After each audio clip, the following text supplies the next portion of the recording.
Right, good afternoon. Welcome back to VP4TV. Just give me a sec.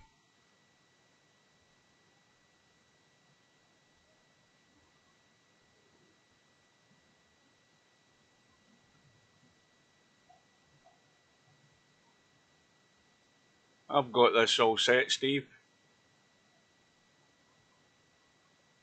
Hello. Hi. So you're going to run on your channel? Yeah, I managed to go home in time and get it set up. Okay, good. I'll shut mine down. I was ready just in case. Right, well, welcome everybody. We are here for a couple of one-loss side matches this afternoon. I messaged Keith about 15 minutes ago to remind him that he has got a match on. He hasn't responded to me. The assumption is he's going to show up. That match is due to start at 1:30 between Keith and Winkatme, and then we have in 90 minutes' time we have Fast Eddie and Mooncake. Yeah, what time is it right now? We've got 4 minutes to go, so he's got 4 minutes to get in. He hasn't acknowledged my message that I sent to him, so I hope he is. Oh, wait a minute, I know. He said, right, he's just sent me a reply. Good. He says, I think this will be a fun match to watch. I suppose I'm not supposed to tell people this, but he says, I know, this is what I said, remember you got a match on, he says, I know I ain't got the bottle for this anymore. I get so nervous, makes my mouse movement jerky. Keep that to yourself, I need to try and fix it. Well, I've let the cat out of the bag. He said that he doesn't have the bottle? Yeah. Is that some UK expression? No, you know I heard that phrase, Steve.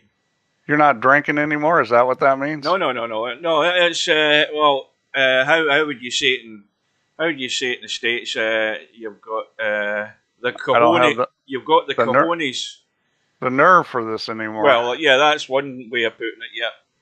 Yeah. So right, he's in the lobby. So it's like bottle of beer or bottle of whiskey. No, it's bottle. Yes, but he's lost his bottle. You know. How do you spell bottle? Bottle, B-O-T-T-L-E. How else do you spell it? Yeah, that sounds like he stopped drinking and he can't play when he's not drunk. No. It just means you've lost your nerve. You've lost your bottle. See, that's the trouble with you over there. See, the thing is, the misuse of English. No, the thing is, you're trying. See, this is the typical engineer. You're trying to dissect a saying and find meaning from it. The meaning is you've lost your nerve. That's it. End of. You don't need to debate it anymore. Oh no. All those sayings have some history to them. They came from something. Oh yeah, they did, and I dare say if you actually Google it, you'll probably find where the terminology comes from to have lost your bottle. Anyway, to the matter in hand, don't forget Winkatme, who either blows hot or extremely cold, took out Slim in his last match. I think Keith had a comfortable win over Jose. So I find this very difficult to call. Keith, by the way, is all mouth and trousers. He's here to win, regardless of what he's saying. He's here to win. He's a born winner, so he ain't going to be messing about. So I'm looking at the clock. We've still got about another minute and a half to go. Okay, so I'm looking at. There's a number of different theories on this. Here's one guy that says, in Cockney rhyming slang, bottle means arse. Bottle and glass. Originally, you would lose your bottle. Yeah. So to be so scared is lose control of your bowel function. That could be where it's just descent from. Yeah. Lost his bottle. Apples and pears, stairs. Cockney rhyming slang. I had a suspicion it was that. Them Cockneys mucking everything up again. Going up the apples and stairs. Apples and stairs, pears. Barnet. You know what your barnet is, Steve? Your bonnet? No, Barnet, B-A-R-N-E-T. It's actually the name of a place. Barnet is Cockney rhyming slang again. But the thing about Cockney rhyming slang that's even more confusing for Americans is that Cockneys don't say the full phrase. They say, "Well, I'm going to the barber's, get him to have a look at my Barnet," or something like that, and that would confuse you even more because it's Barnet Fair hair as the so rhyming slang. not only does it make no sense, Yeah, but they don't even say the whole thing. No, and that's why it's even more confusing. Right, so here we go. Lag for the break. Wink at me on the right. Keith on the left. And welcome everybody to the stream. Coldest Pillow, Hair Pig, Semi-Pro, and anybody else that's interested. Yeah, we got a bunch of people in. All the very best, says Keith. Oh, he's definitely got problems typing the names, aren't you, England? Yeah, this is a little bit of a hard one to call. I mean, I would think Keith has the advantage, but we'll see what he can come up with here. Yeah, he's a wily old fox, Keith. Well, I know he knows how to play. He's played a lot of pub 8-ball. Right. Get that shut down. Right.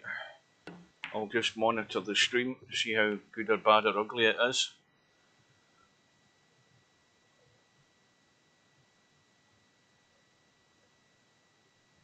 Well, I came out of, I mean, I knew I wasn't going to get home in time to actually make something to eat, so I left work and immediately took a right turn and went to McDonald's. I was just saying this is a chance for Wink at me to establish himself, and what did he do? He corner hooks himself right off the get-go. Wow. That's Now this needs to be gentle. Yeah. It needs to be gentle, but he didn't get the English imparted on it properly. Now we got the opposite story here. It's a good chance for Keith to get established. So the only tricky part here is getting on the 5 in a way you can get to the 6. No, I just did 2 quarter pounders with cheese and a vanilla milkshake. That's what I had. Do we need to call the EMS? Do we need to get your stomach pumped? No. I just needed a hole in my stomach filled, and that filled it. And when I got home, I got a cup of coffee, so I'm good to go.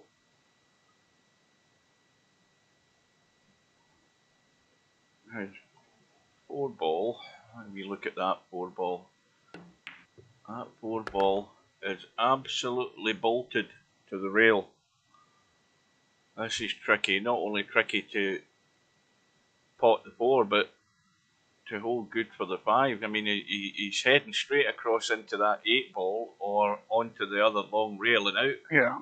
Well, this is a little tricky because if you... Yeah. And he didn't make the ball. It was a little tricky because playing for the cut on the 5 was going to make it difficult to get a shot on the 6. But, I mean, you could have done that and then taken the long cut on the 6. He tried to get better and didn't matter because he missed the 4 ball. This hasn't got the legs. This cue ball. He had to go another 1.5 feet to get in that gap between the 7 and the 6. No, sorry, the 7 and the 8. That's looking like early match jitters. Oh, hang on a minute. Oh, I thought that was going to carry him off the 6 and into the corner. Well, that was a pretty fortunate kick. He couldn't have been playing this hook at that speed, but he's got it.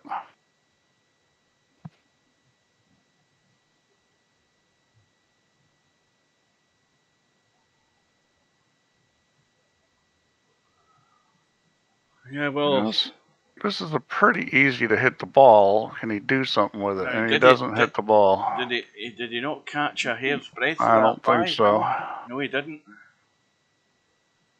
Yeah, that's not good. Well, I gotta figure Wink at me is gonna run out here. Well, he's got to. As far as I'm concerned, he needs to get above that 7 ball. He needs to get above it, like that. Just there, because that allows him to probably drop through for the 8 in the other corner pocket, looking at the angle he has. So he's drawn back. Winkatme is a hoser. And why is he doing that? I wonder, was the angle not good enough? I don't know much about Winkatme. I guess I know he's been around a long time. But he's a hoser. It never So even that's what his flag says. Oh, he's from Canada.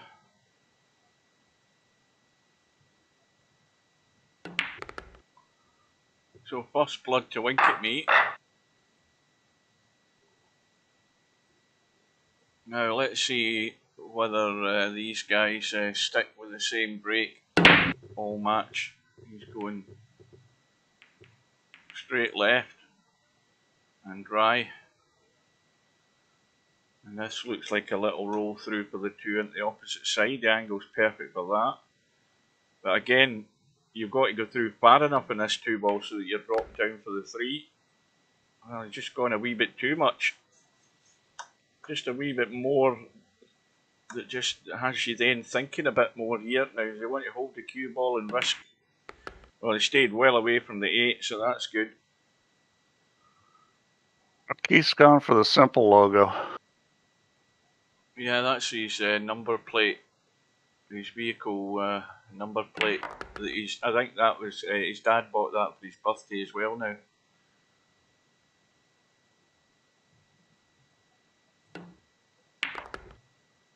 Uh-oh.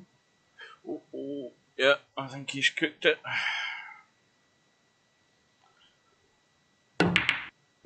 Uh-oh, there. I thought he was going to get lucky in the side there. But he's had a chance in both these racks so far.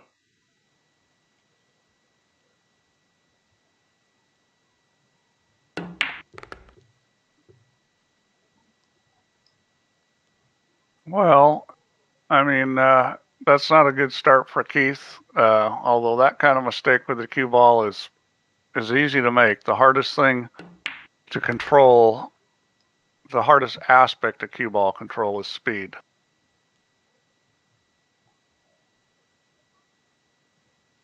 That's why you see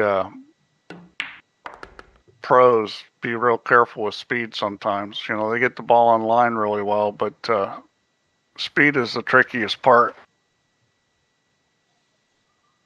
I've just got the iPlayer on my phone at the moment to keep an eye on what's happening in this World Snooker final. It's 14-10 to Kyron Wilson. So he needs another 4 frames to win the World Championships. It may well go to the evening session.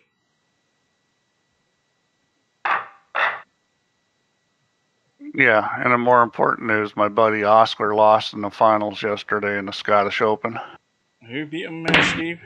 The Vietnamese guy,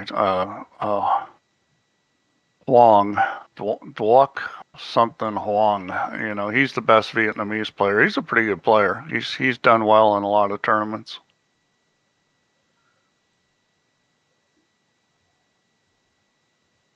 Well, Winkatme's break was dry, but he's missed the 1 ball. Yeah, I did watch the final here, Pig. It was very good. It was very long. Those guys both play slow, and they both play a lot of safeties. But Oscar's playing good. That's 2 seconds in a row, and you can see he's second in the Mexico City tournament. And I'm expecting he's going to be on the Mosconi Cup team. Keith, is he running down into the long grass here? Or is he trying to tuck in behind the 6 and 9? That looks the easier shot. Just to stun it and spin it off the rail towards the 6. The fact that the 6 is there to stop the cue ball makes it easy.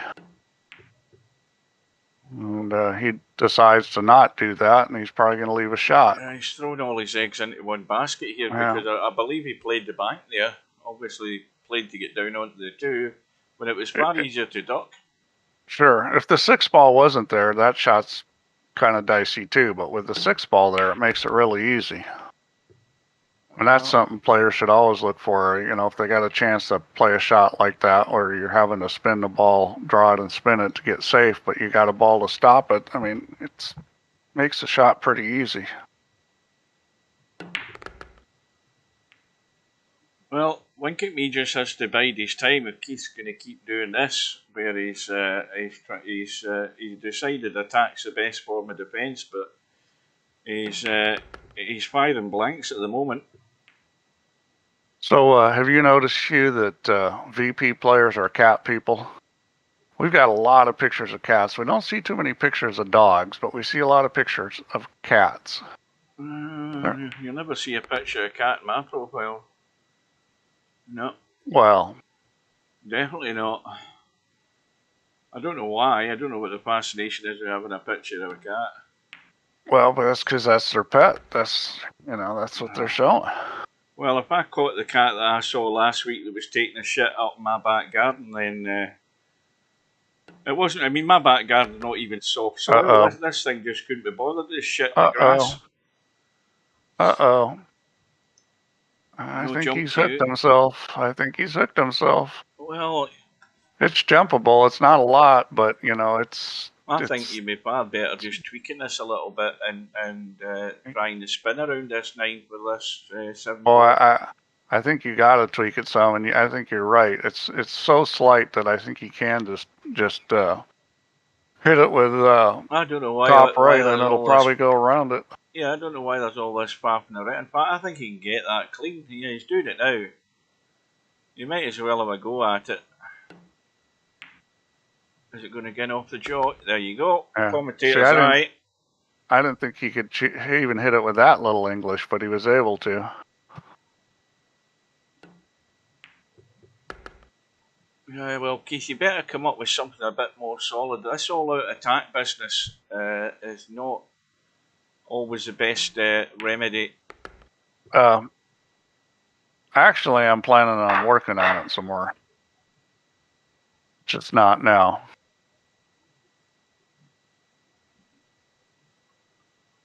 What are we talking about here? What did I miss in the chat? Nothing important. 4 balls going. Well, thin cut up the rail. Well, Keith has gotten off to about a start as he could, and winkatme is in rhythm and confident, and Keith needs to make something happen. I mean, if he makes this one ball, a pretty good chance he's running out here. The table's good.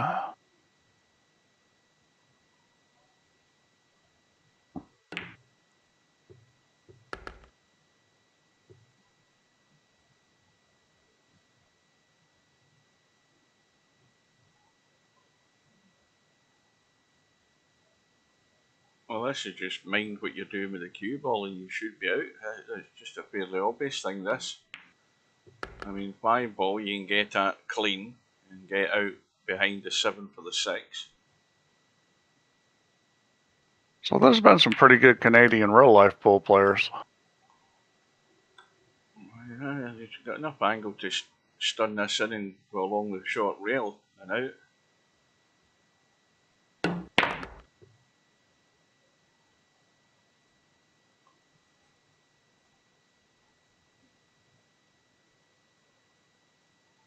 Well, obviously there was a number of sort of failed Canadian pool players that turned their hand to snooker over. Well, actually, snooker's always been very popular in Canada. I wouldn't say they were failed pool players. They play a lot of snooker in Canada, or at least they used to.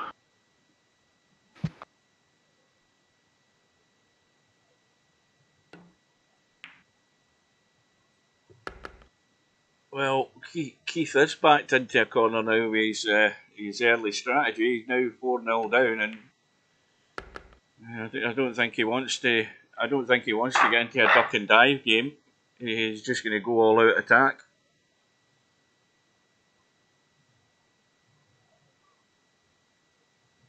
Well, he needs to get to the table first. I mean, that's. Well, and there he's got a chance. I think that's dry.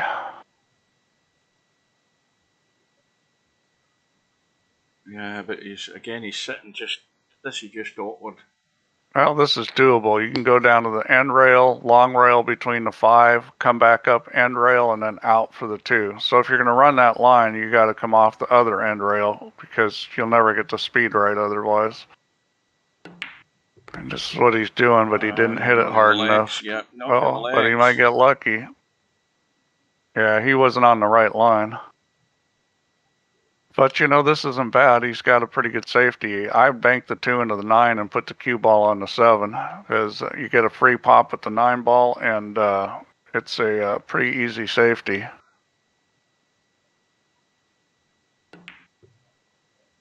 Oh, but he did not. Now, see that? That doesn't make sense to me because now you've left the 2 where you can make the 2-9 possibly, and you didn't get a chance to win yourself on that. I mean, he should have hit that harder and run into the 9 ball.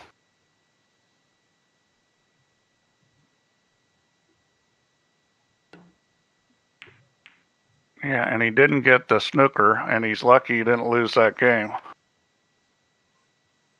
Well, he's got to go for the bank. Well, and get out for the 3-9 combo.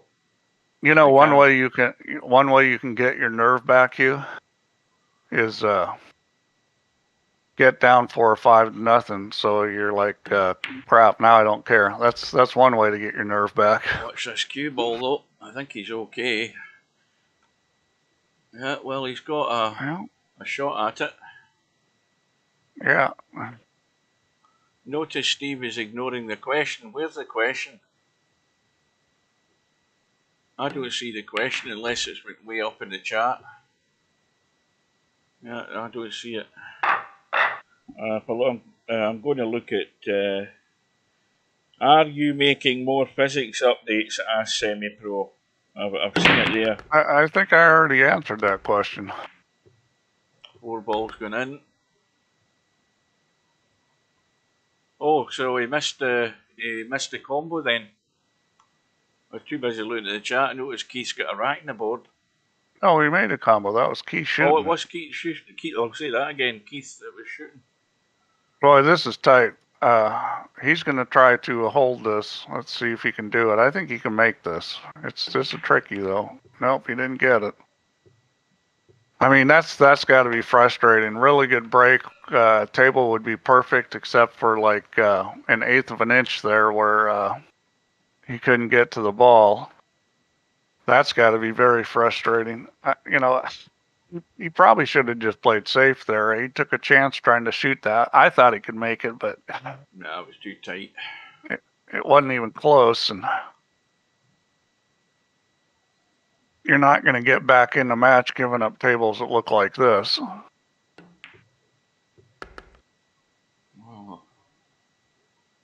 Well, at least you get loads of room to move the cue ball.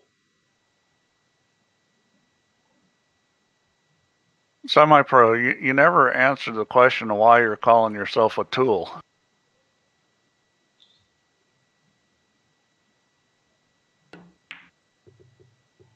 Well, Keith has got another chance here if this. Yeah, well, that spins. That was a nice. That was nice for Keith because I figured winkatme was out there. He's going to have. To, I think he can make this. He can cheat this a wee bit. I think he can get most of the 2. Yeah, I think he's okay. I mean, you'd want to hit this with right English probably anyways. I mean, you don't have to, but. Oh, man, no problem. He didn't even hit the rail. Right, so high enough into the table, up past the side pockets. So you've got to. I mean, is he going to draw back off this? I think he almost has to. Well, stay away from the rail though. Why am I being called a tool? I don't know. Because you've got a tool next to your name in chat. Oh, right. Has he? It's like that's what I'm asking you. Why'd you pick that?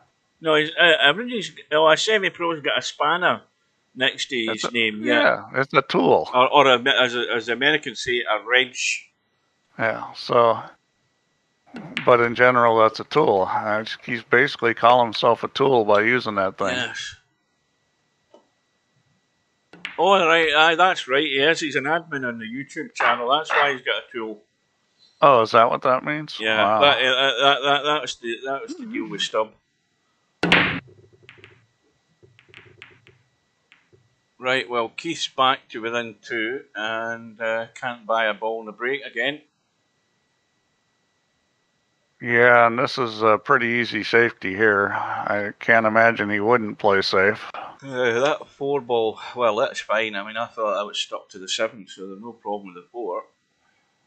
Yeah, I mean, this is a pretty good opportunity to play safe and possibly get control of the table, and this could be a pretty good safety here.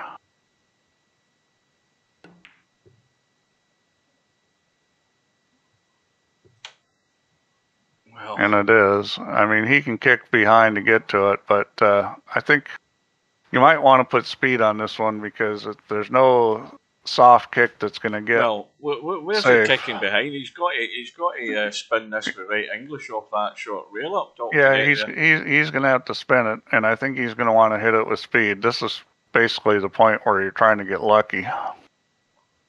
Yep. Let's see if he's got the hit. He's got the hit. Does he have the luck? No. No. And the tables, everything's on.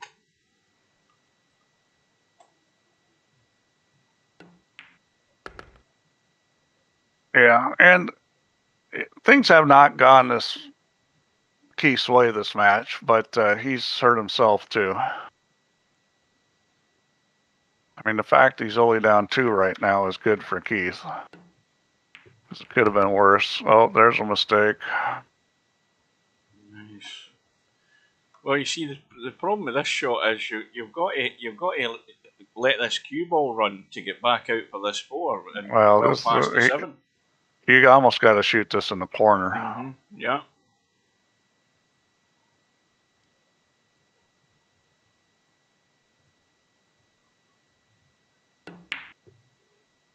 Yeah, that's well done.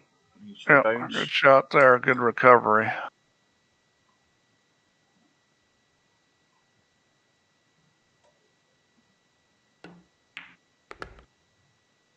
So Semi-Pro's asking a question again. And I already answered it. Please say you're not. The game is fine now. He said he is Semi, Sincere Pig.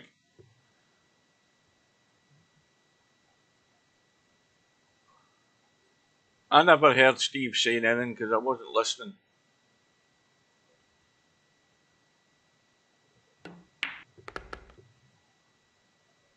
Well, Keith's going to have to start all over again if he gets a chance. That is.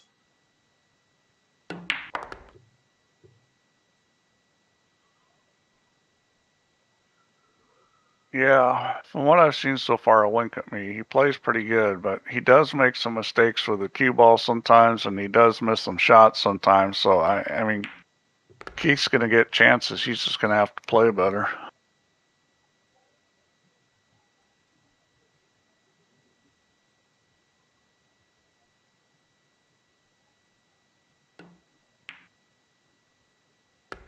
Okay.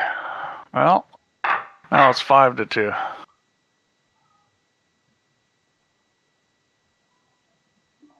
Right, here we go. Breaking from the right this time. I thought he was breaking from the left. But mind you, again, at least if he is, he's moving around. Didn't make any difference though. Yep, and I expect a safety here. You could shoot at this, but getting on the 2 ball is a little funny as far as good speed on the 1 ball to get a 2-way, and that's a good shot there.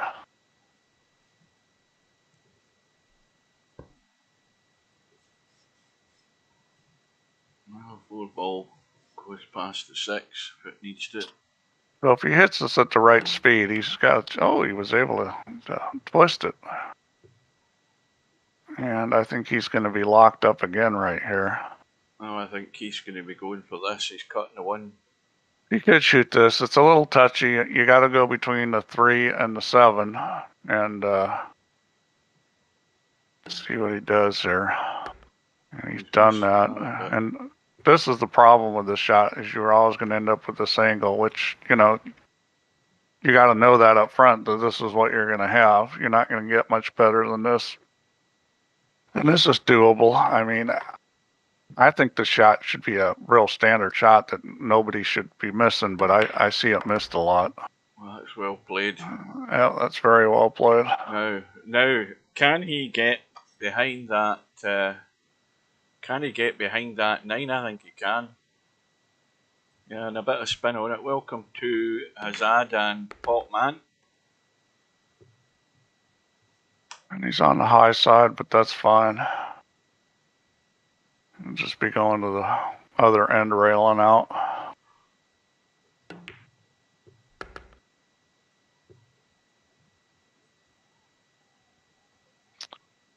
Yeah, the way Keith plays, he looks like he should play better than he's been playing, and I think it's just from needs to play more VP.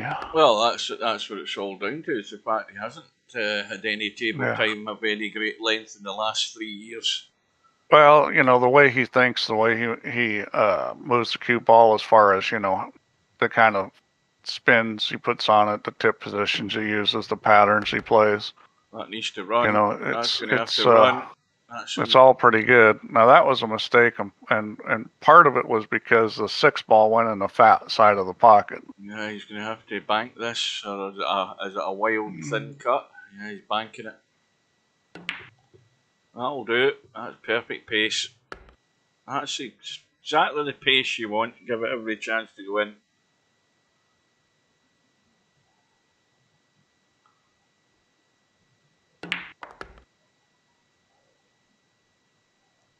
And the more table time he gets, the more he'll settle down. Once he gets comfortable finding the pace in his shots. Well, here, Pig, I'd have to disagree with some of that. Welcome to But Mooncake. I don't want to go into it now.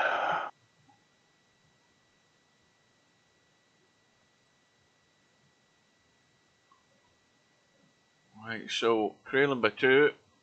Let's see here. Breaking in rack number 9. And 1 ball thought about going in, and everything's dry. And he's left a nice starter on the 1 for winkatme. So again, this is one of these racks where you've been blessed by getting a dry break, and you're coming to the table with everything on, knowing that you should be out. Yeah, and I think you probably will be.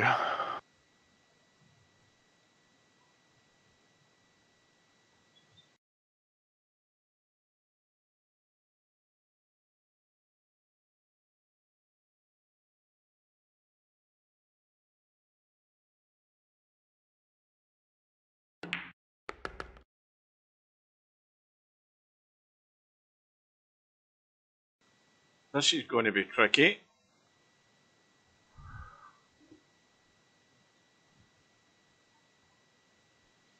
Needs to watch what he's doing with the cue ball when he hits this short rail.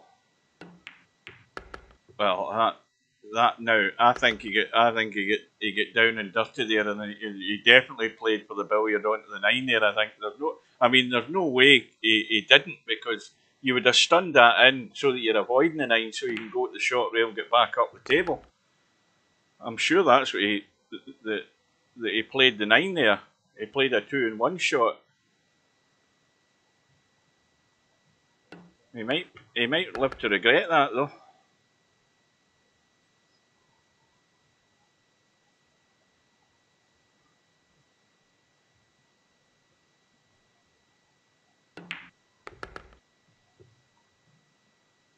Because that's just going to give Keith a little bit more encouragement. The more table time he's got, and nice set of balls, easy set of balls to run out on.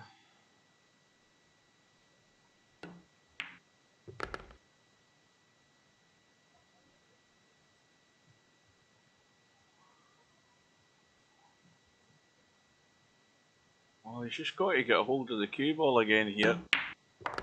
Yeah, that's well done. Nice and smooth. Back well, we've got a match on here.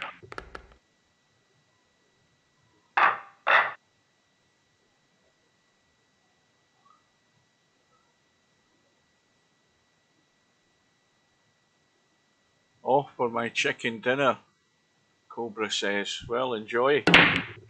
That's better than what I got. Gonna be a chicken dinner and then a gin and tonic. Well, he's got a ball, 8 balls gone. Well, he doesn't have a shot though.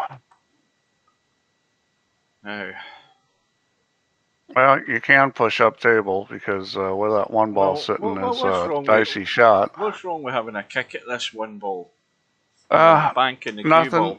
If you're confident in the shot, there's nothing wrong with it. I mean, to me, I think it's just as worth having a go at it than it is to have a kick at it from the long rail there. Why not just go behind the two and try and kick the one in?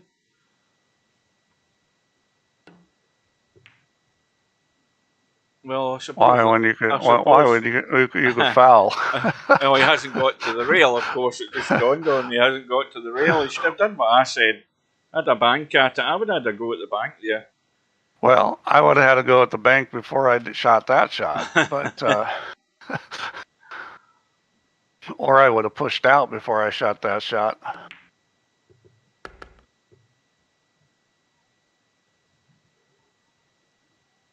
Well, you would expect him to have the 2-rack lead again here. It would be a big fail if he didn't.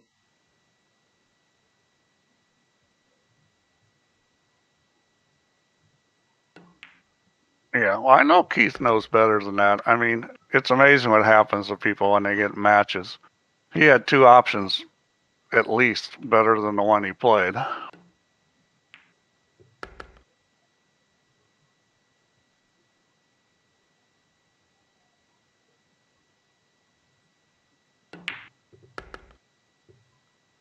I hope you guys go back and watch your matches because that's always very enlightening. I've played a lot of matches on TV tables and gone back and watched them and been like, why did I do that? It's always good to watch your match over and see the kind of decisions you're making because it just seems different at the time you're making them than when you watch it later.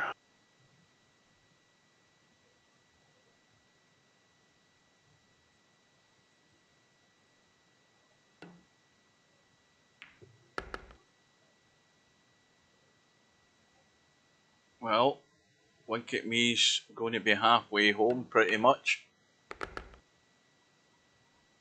2-rack lead. Yeah, Keith's in the match. He's got to tighten up a little. Who did I say that about yesterday? I think I said that about Alvin. Yeah, Keith needs to tighten it up a little.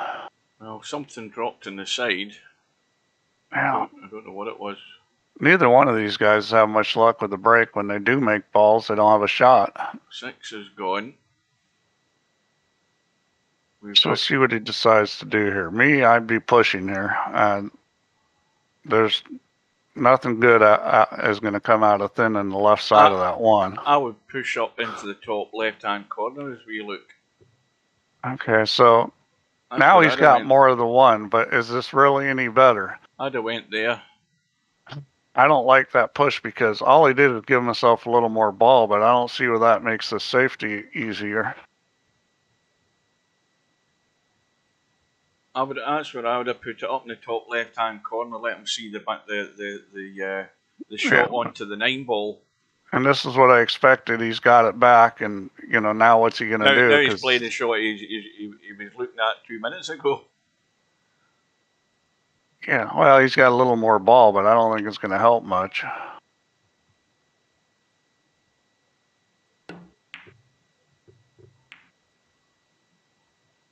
Yeah, I mean, that was all the result of just a really poor push out. Well, there's a fluke, and look at where the 1 ball's sitting. Yeah, so I guess there's no such thing in the world as karma. Well, the only way he's going to pot that 3 is somehow getting below it, which looks a bit of a task. So he's cutting it to play the bank by the look of it.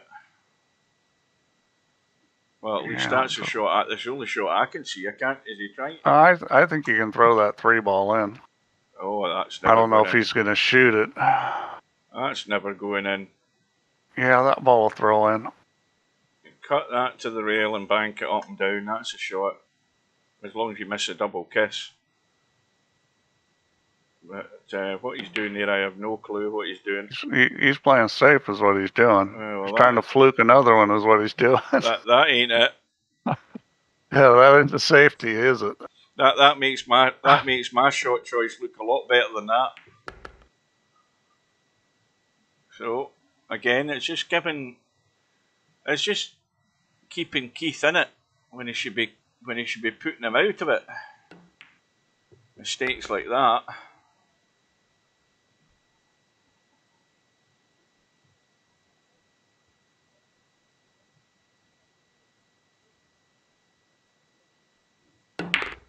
Well, this is the only thing that's going to cause a problem is if he got too much into that and hooked himself behind the 8, so he's well away from that. Nice angle just to drop this in, let the cue ball do its thing. Back to within 1. Winkatme is going to let Keith hang around enough to get going, and he's going to end up losing the match. That's exactly it. You've got to put them away early when you've got those chances. Russian Pyramid, yeah, I've considered it. I think it's a good game. I'd probably do the Chinese 8-ball, though, before I did Pyramid. I mean, not that many people play it. And really one of the coolest things about Pyramid is how heavy the balls are, but it's hard to experience that in VP. Right, this time the 1 ball's wow, gone look in at the this side. break. The 4 and the 7's gone in bottom right. The 2 is on. The 3's up table on its own. This is out. It doesn't get much better than this. I mean, that was a great break.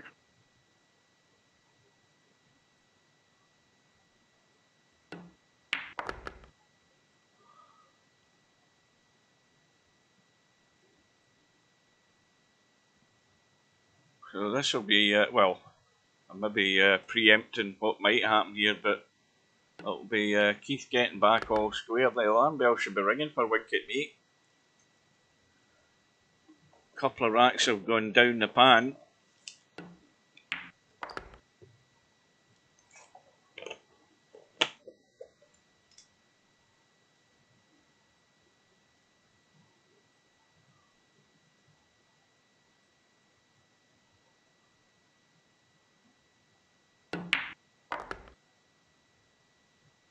No, needless to say, I think Keith will be sticking with the break that he just played there, if you can remember what he did.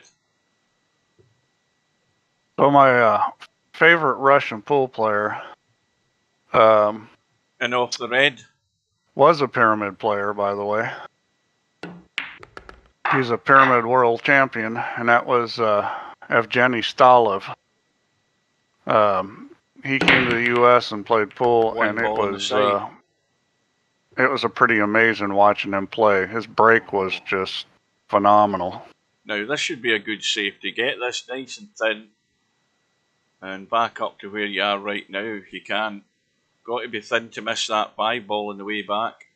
Yeah, you really want to use the 9 because that will help you get the 6 in play.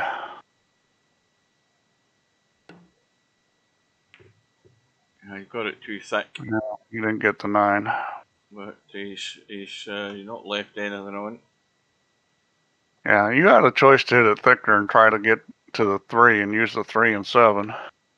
He didn't either. It's kind of hard to get safe here. And he didn't. All right, now's a perfect chance to put him on the 3.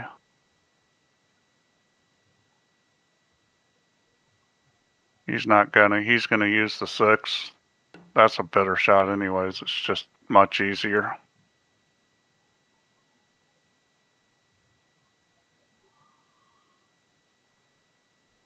Well, it's an easy kick onto the short rail right behind him, right behind his cue. It's an easy kick that way. The 2 ball's a huge target. Well, it's an easy kick if you don't hit the tit on the side pocket. The only problem obviously is you're just hoping the lucky roll, but that's just right into open country. Well, there wasn't a whole lot of cover. He was going to have to get lucky there. That's the one time to really start putting some speed on him is when there's just no cover around and there's, playing a control kick is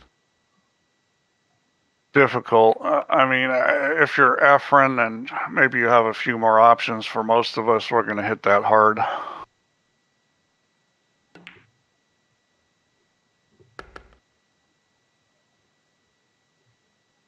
So it's looking like Keith could take the lead here. Well, he definitely can take the lead. It's looking like he will take the lead here. I'm going to check this up a bit. No, he's actually too straight in this 5. He's probably going to pitch He's a little just bit. going to come back. Yeah, he's fine. Keith has a good feel for the cue ball. I mean, it's just... He's made some mistakes this match he shouldn't have, just decision mistakes. But outside of that, you know, I mean, he just looks rusty.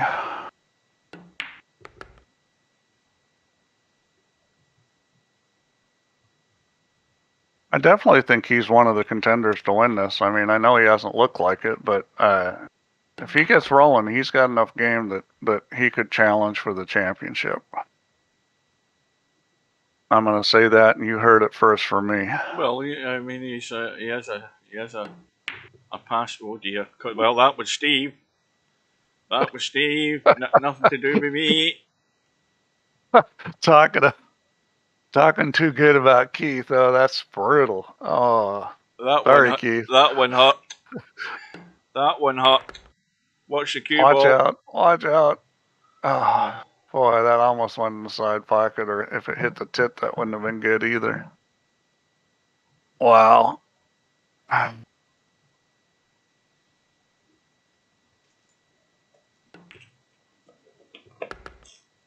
was brutal. Well, Mooncake, if Keith is watching it stream, that's his first mistake in this match. Because you do not want to watch the stream. The only thing you can do worse than that is what One Pocket Slim did the other day, which is stream your own match.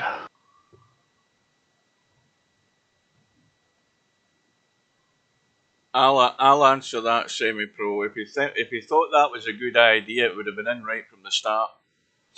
There you go. I don't think that's necessarily a bad idea. You know, I've thought about putting that in. It wouldn't be that hard to do.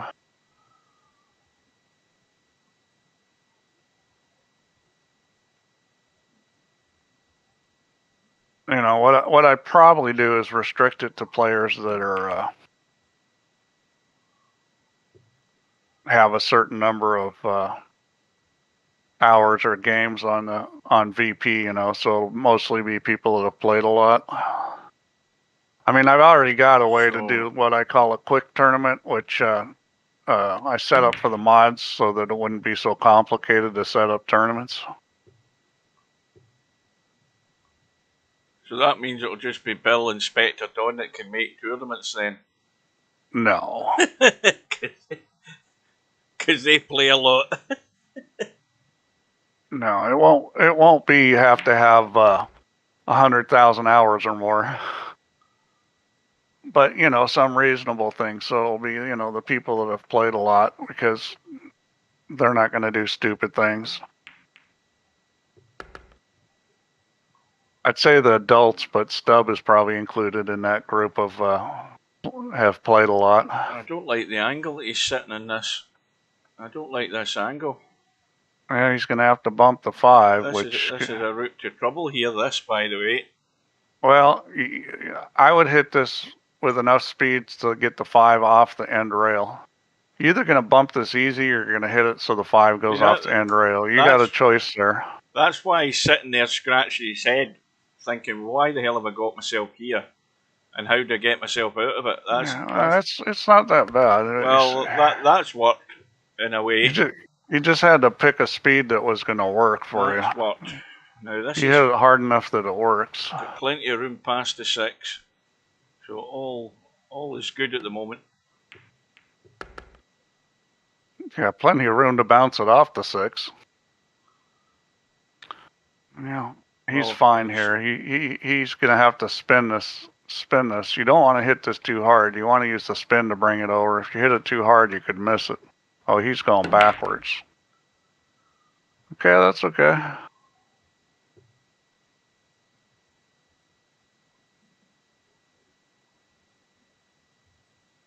Well, this is all about the pot, because the cue ball's going to go the right direction anyway, so you just make sure you've got the pot done. All right, let's get this 8-ball in, Keith.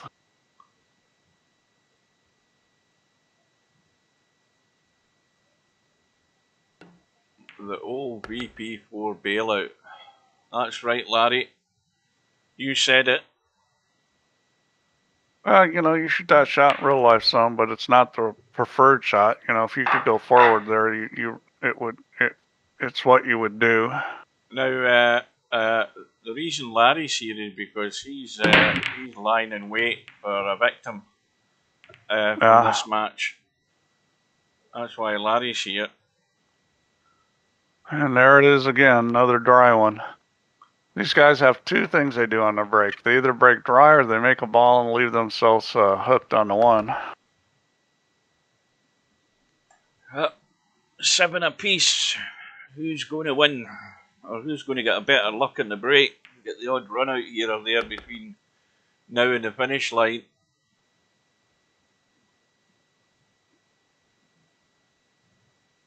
Now let's see how he decides to play this. He's got to avoid some traffic here. He's done a good job of that.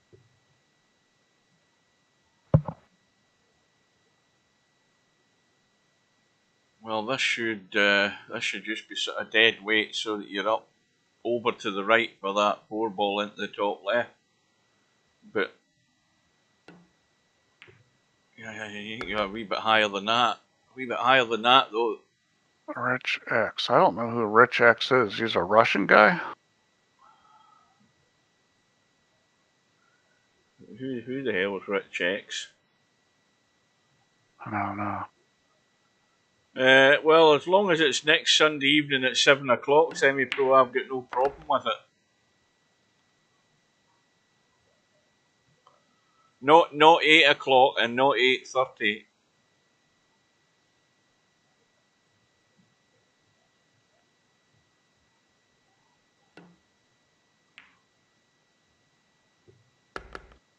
Well, this is another one that's ugly. This angle, well, I mean, it's in between shots. Yeah. Yeah, it's just, you know, this is an angle you'll see a lot of players miss this ball in real life. If you don't understand this visual, is this ball is easy to miss. I played that well, but look at the cue ball. See, that's the problem. I mean, that was a scratch every day playing that at that pace, dead weight. Well, you got to know it's going to scratch, and I think he was trying to hold it up short, and you just got to know that. Well, that's. There's Keith got off the hook big time there. Make hay while the sun shines now. But what's happening there is he's trying to judge what'll go on the side. Obviously, he misjudged. Probably more to the speed than the line because it looked like he was trying to hold it up. But you know, it's better to try to do something with the cue ball, even if it makes the shot harder, than run it at a pocket. Why didn't he just jab that in and hold the cue ball a bit? Why didn't he do that? This looks like safety coming. Take your medicine. Okay, the next shot might be more difficult. Boy.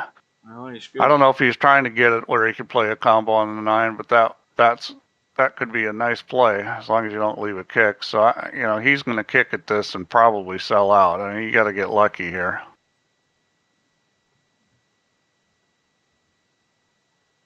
He could kick this with speed and try to shit the 9 in, but it's going to have to go multi-rails.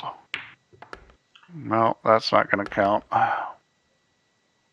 Well, here's another little practice table for Keith.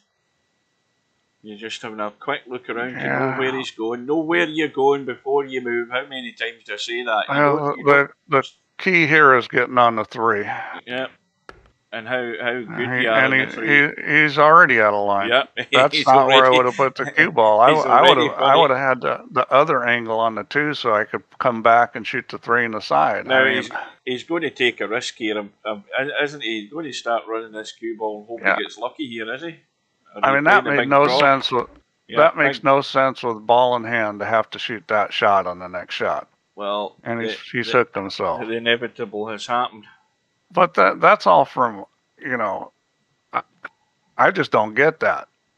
I mean, Keith's a good player. He should know better than to play position there on the 2 ball. I mean, maybe that's not where he meant to put it. It's hard to imagine that he'd play it there. Well, I did say it was a nice little practice table for him. You practice kicking. Good afternoon to Paul. And right back at you, winkatme. There you go. You were thinking you were going to do 2 racks. Winkatme is male. Well, why would you think that he would be female, Paul? Oh, you're thinking the player picture? I was thinking that was his daughter and his cat. And it looked like the things that he likes in life. Yeah. I think that's his daughter and his cat. That might be him. He might be a hippie.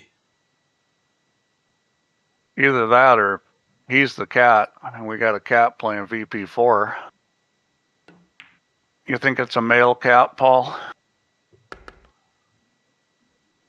It's a Tom. Female cat is a queen, for anybody who doesn't know. Although who came up with the idea that a male cat was a Tom and a female cat was a queen, I haven't a clue. Why didn't they call the male cat a king? I can guarantee it was somebody in the UK.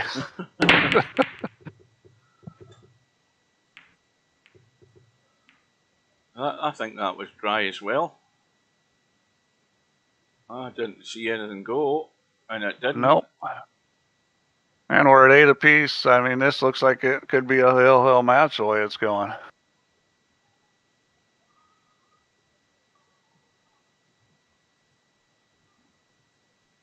Well, draw too much is better than draw too little here.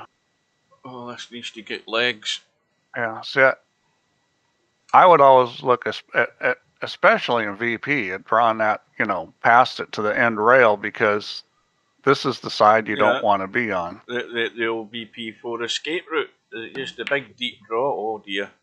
I mean, he checked that up a lot though. That's why he missed it. It's just a smart way to move the cue ball in a situation where, being long is fine and you got a rail to come off of, and being short is no good.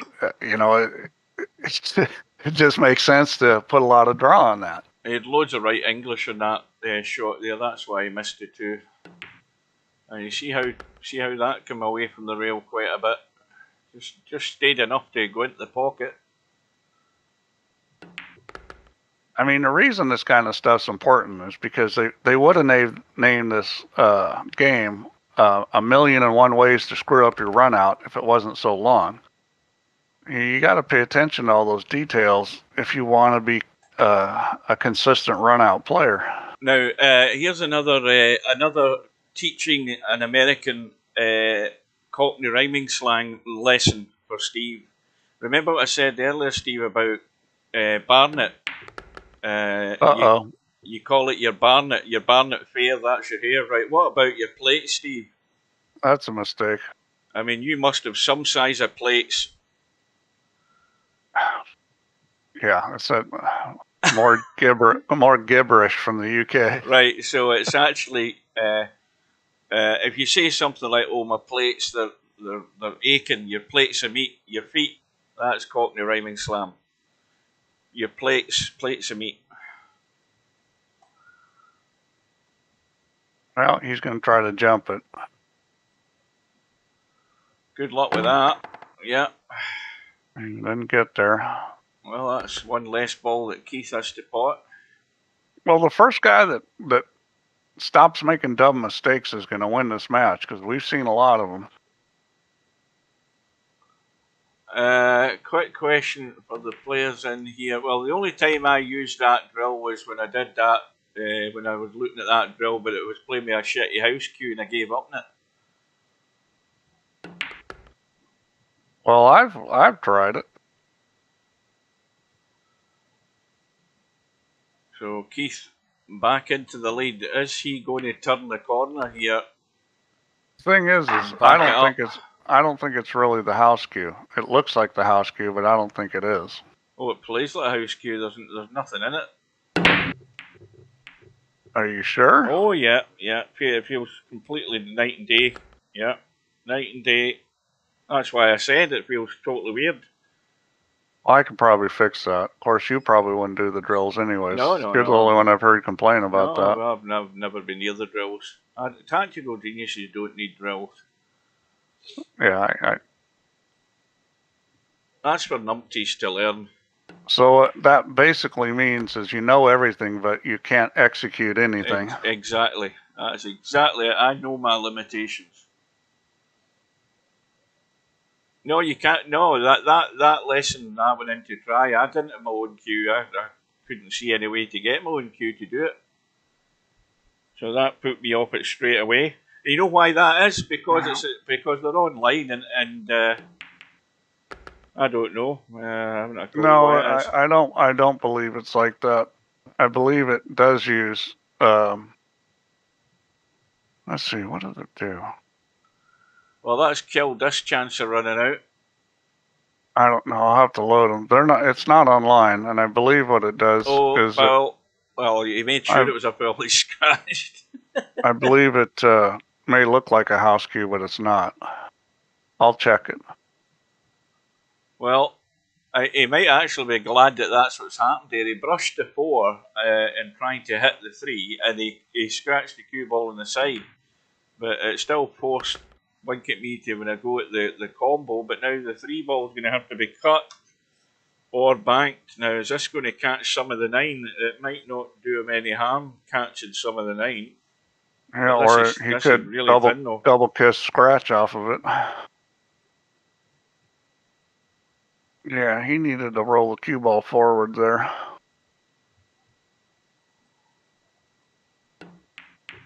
Yeah, he's caught the 9 and the 7's coming into play, is it? Oh, I think, in fact, I think he can't bank it either because the 9's in the way. I think he can twist this in. I think he's got enough room for a twister. We'll see. He may have to twist it more than normal. It may not just be straight English. He may need a lot of English and maybe a little down cue here. Down tip from butt. That's tight. He's playing safe, it looks like. This is a risky safe trying to hit the left side of it. Well, he hit it good. Well played. Yes.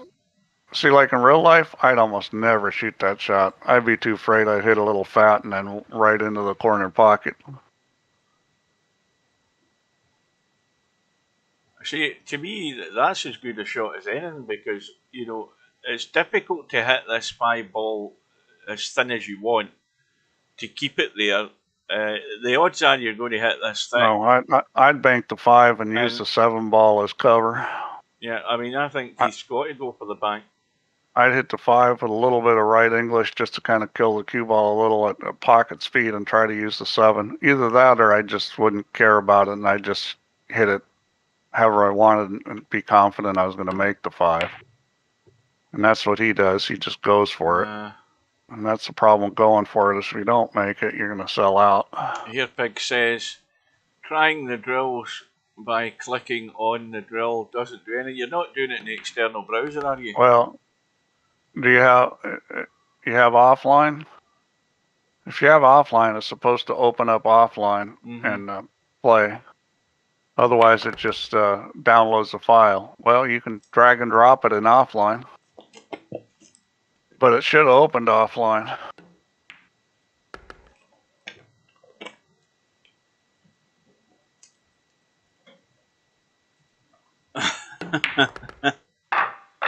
Well, we might be going all the way yet, folks, in this match. 9 apiece. Yeah, it sure looks that way. I mean, these guys can't keep from making mistakes. And we are at... Dry again. Almost 4:30 in the afternoon here. Yep. And half an hour until the second match of the day. This looks like a safety coming. And that's well played. Didn't get it up on the 4, but that's the right shot. And he takes a whack, and he's not going to get lucky. Well, the thing is, Keith's going to have to play a good shot and get good on this too, so that he can drop below the 3. This is tough because then the 3 to the 4 isn't easy. I mean, it's doable, but it's tough. Yeah, this is not as simple as it looks. Yeah, this is where your cue ball's got to be really good.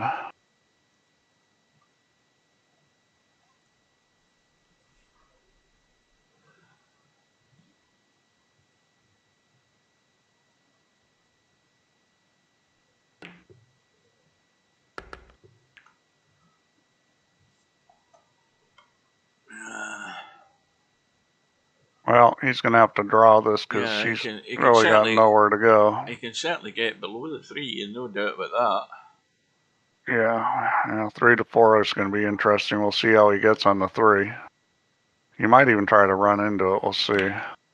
Nope, he's playing position.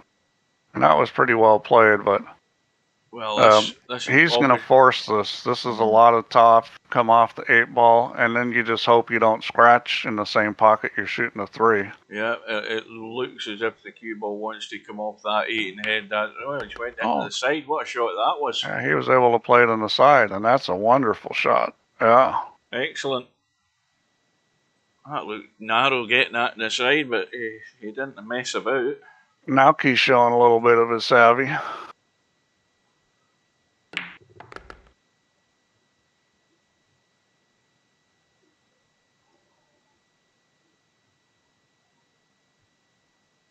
And he's just going to stop this, I think. Can he go forward? He may go forward. Yeah. Stopping it was going to leave him kind of funny. This is nice because he can just roll this. Back. My 13-12 to Keith looking good. You never predicted 13-12. I never saw that in the chat, Cobra. Don't try and kid us on there. He said it to his chicken. Yeah, don't kid us on with that one, Cobra. I seen that. I can read between the lines there. Show me in the chat where you said that earlier on today. And speaking of chickens, I wouldn't count them before they hatch because from what we've seen in this match, anything could happen. I did. That's what I'm just going to do. I'm going to scroll back on YouTube. YouTube chat seems to be working, by the way, today. It seems to be scrolling. I'm going to look and see if there's proof there. See if I have to apologise to Cobra. That's one thing I hate doing, is apologising to Cobra. Let's have a look. He's just wasting your time. Oh, he did. He did predict Keith 13-12. I'm looking. I still haven't seen it yet. I need to see it in black and white. But you know when a person tells a lot of fibs, when the first thing that comes out of somebody's mouth is that he's lying. Semi-Pro called it 13-9 to Keith. Right, I apologise to Cobra. He did say 13-12. I found it. I stand corrected. Yeah, I did find it. This is all sitting good. I think he'll check this with just a little bit inside. I don't know that he needs to, but he may. Oh, he's going with outside. What's he doing here? I didn't get that. Why'd he hit that with outside? Wow, and run into the 5. Maybe he was trying to move the 5. I'm not sure quite what he was doing there. Run into the 5? You don't mean the 3? I don't. No, he ran into the 5. I'm not sure why he did that. How did the cue ball end up the other end? I'm too busy looking at the chat. Well, he bumped the 5, and that's where it ended up. I mean, he's okay, but that was a little surprising. He put left English. I think he could have hit it with just straight top. Bedhead says, I predicted it would be a tough call. It looks like I'm correct as well. Well, and there we go. And he just threw that out of the pocket. That kind of speed with inside English, you got to aim pretty thin. Joel says he's bedhead. We've only got his word on that, though. I need to see a birth certificate. Because, like I've said before, I don't believe anybody in Sweden is called Joel. Well, maybe his parents were from the States. Yeah, Joel's a very dubious Swedish name, isn't it? And maybe his name isn't Joel. Maybe it's Joel. Joel. No. Billy Joel.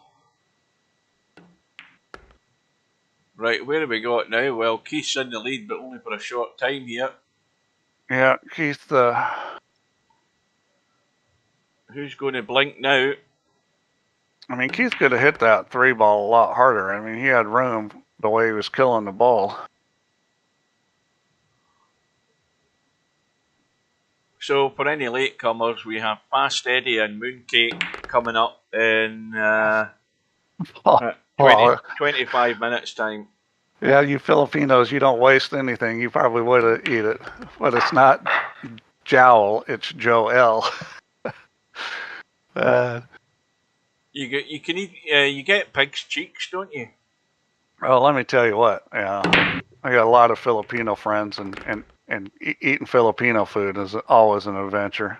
I've been to a lot of Filipino restaurants, or been over the Filipino houses, and they're cooking food, and you just don't want to even ask what you're eating.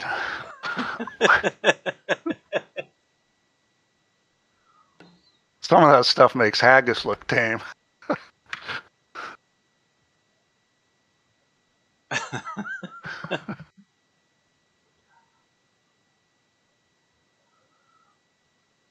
Right, winkatme for a follow-up break and run here. Yeah, this will be big if he breaks and runs out. He got himself a little funny on this 5-ball. He's going to be able to shoot it down in the corner. He's fine. Well, we haven't seen a lot of breaks and runouts, but this was an opportune time for winkatme to do that. Now, I explained that in another stream why the Chinese peasants eat a lot of things that crawl and stuff like that because of the famines that they had back in the day. They learned to cook and eat everything, and a lot of it was very nutritious because they were starving. That's why they ended up cooking things and sticking them on sticks and everything. You know, things with 12 legs and things sticking out their head. They'd eat anything that crawled. So they would. Valid reason as to why they did. And there's another break that's dry. That's exactly another thing. Rabbit stew, all of those sort of things was sort of peasant food from days gone by. Rabbit's pretty tame. Yeah.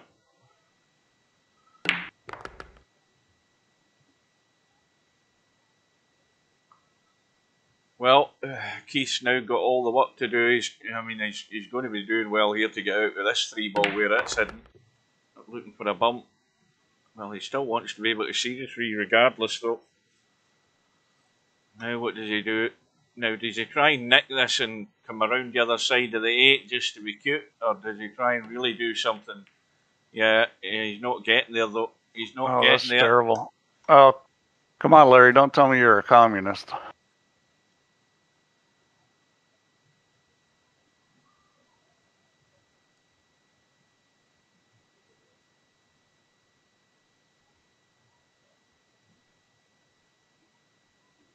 Now, what's he trying to do here? Let's have a look.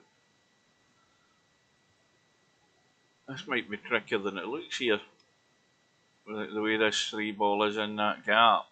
I mean, if he's looking at that angle, he can certainly, from the angle he's at, he can cut that to miss the 5 so that he can use these balls for cover. I mean, he can't be trying anything more elaborate than that. It's just he missed the 5. Oh no, he's overcut it. No, that's terrible. Yeah, I thought he would go behind the 6 and 4. I mean, that's terrible. He should have cut that where he was cutting it right into the gap. We had plenty of room if we looked at it clear. But anyway, let's see what Keith decides to go. He looks like he's shooting. He's left Keith with a Joel cut. I'm not sure I like the shooting here because of where the 5 and the 8 are. He's managed to avoid them, and that's a pretty good shot. Well, this is one of these pot every ball you can see to stay at the table visits here. This is a stump visit. Well, you know, that always works as long as you don't miss.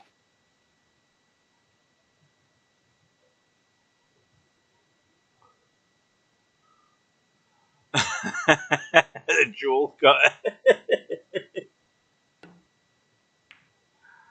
Uh-oh, I thought he'd overcut that there for a sec. Right, all is good. Oh, Larry was being serious.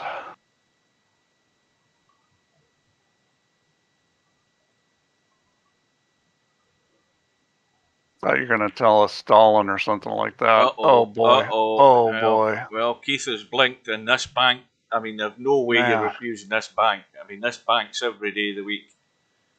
You might play safe. Oh, you never know. He's got to go for the bank. You're sitting 11-10 in front. You've got to go for the bank. If you hit this bank wrong, you could hook yourself. Got to go. Oh, well.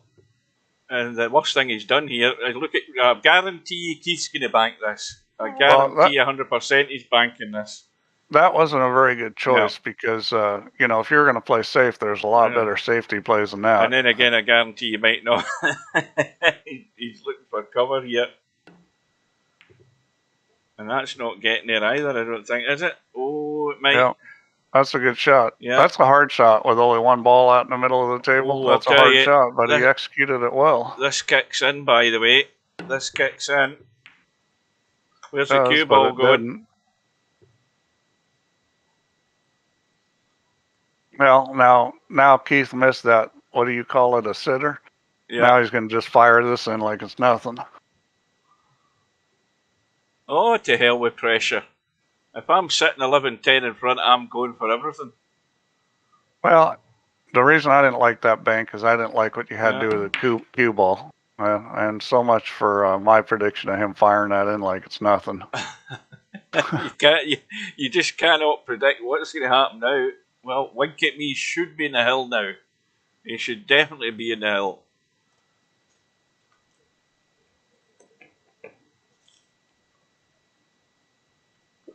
Having said that, though, he should have been in the hill earlier than this. Oh, what's he done here? What the hell's he done here? Unbelievable. He's not hooked himself, has he?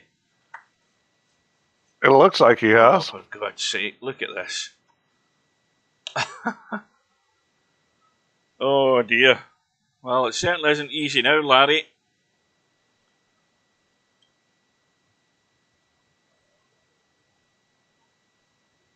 And Keith lives again. Yeah, these guys are playing giveaway is what they're playing. It might not be too bad. I mean, I'd settle for that. He didn't leave a duck, that's for sure. I mean, this is, if you're going to shoot this, I would say cut it to the right. He's looking like he may play safe. Yeah, he's going to cut it to the right. He doesn't have it. He needs to get past the side pocket or stop short. No, that's no good. Yeah, well, this is just about finding the gap now, isn't it? That's all it is.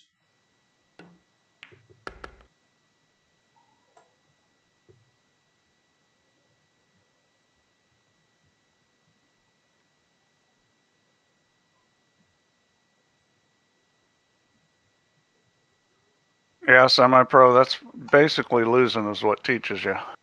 And if you do that and lose a lot of money because of it, then it'll teach you even better. Well, it's definitely going to be... Well, this is the kind of shot Keith missed. Last chance saloon for Keith if he gets a sniff, but winkatme's going to be breaking for the match.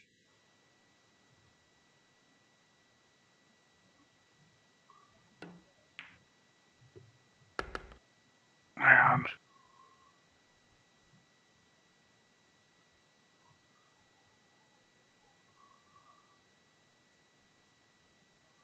Speaking of getting cost a lot of money, Oscar, when he lost that match, it cost him 5,000 pounds. And the cue ball going here. I'll tell you, the Vietnamese guy got a couple big rolls towards the end of that match.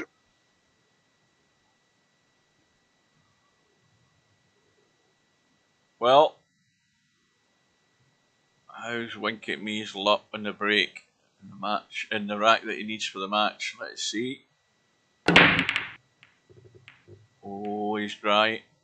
He's dry, but he's not leaving a shot. Now, And push out time. It's going to have to be a good push out because this one ball is going to decide the rack. Everything else is on. I would just push down, just past the 5 ball, leave a cut on that one. He won't shoot it. He'll play safe, but it's not a guaranteed safe. I'd leave him as close to the 5 as I could.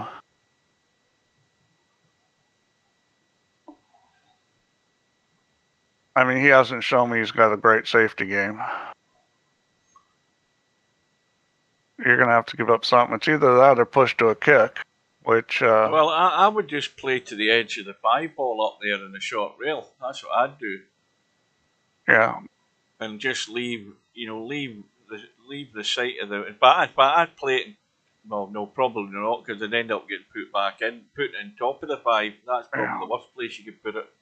I mean, you could push right on top of the 5 and push to the kick. Nah, that's a little bit too much. I wouldn't have gone as far as that. I'm talking about there. Sitting next to it like that. Yeah. But, this still isn't terrible. I mean, it was the right idea. And this is not a guaranteed safe. I don't think you can shoot at it. This safety is one you should get, and he shoots at it, which is surprising. How's his luck? Well, I think he was probably playing a 2-way, and that's no good. Well, he's got a clean hit at the 1, but how does he hold for the 2? So it looks like a lot of inside English. He just hit this with a ton of inside. No, he's not doing that. He's cinching it.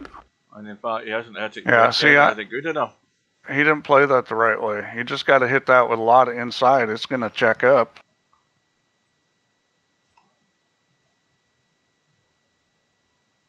Well, this is, again, a lot of left English.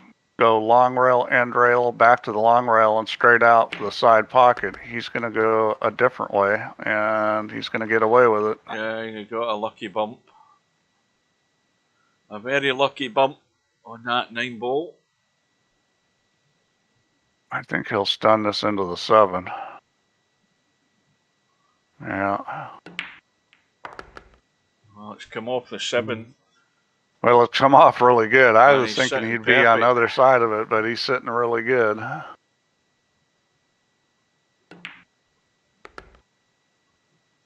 Well, I mean, Shane, do you mean other than Shane? Oh, yeah, other than SVB. Well, I mean, Skylar's done pretty good in some tournaments, too. Tyler Steyer's played a lot of them, but he hasn't been winning a lot. But, yeah, Shane and Skylar Woodward are the other one that's played well. Oscar's playing good. That's second. He was second in the tournament before this in Mexico. So he's got 2 seconds in a row.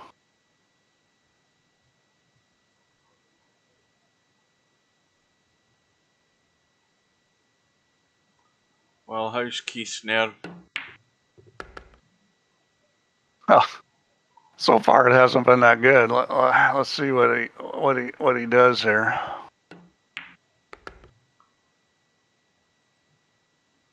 Well, breaking to take the match all the way.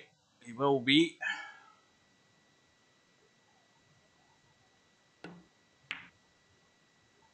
Well, he could really use to...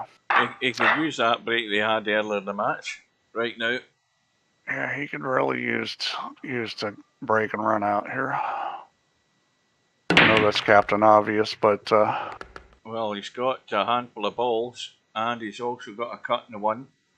Yeah, this isn't bad. I mean, the biggest problem is where he's going to go for the 3. He's going to be taking some of that 7 ball, I think. Yeah, he's gonna. Usually you would hit this with right English and try to let it run. If you can avoid the 4, you could get it to go around. I'm not sure. I don't think he can avoid the 4 though. He might be ducking here. Yeah. Oh no. He's shooting a bank, boy. I have no clue what that was. That was unwise, is what it was. And I think he considers himself lucky he's finished there. Yeah, he could have tried to play safe. I mean. He could have pushed out. He had a lot of choices. That was a very aggressive shot. if you're going to shoot that shot, you got to make it. Shooting that shot at this time in the match is that's pretty crazy.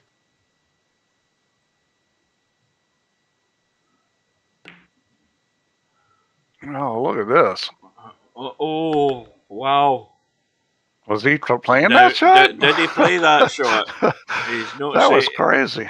He's not letting on whether he did or he didn't. But, well, he's going to be up top for this 3 in the side.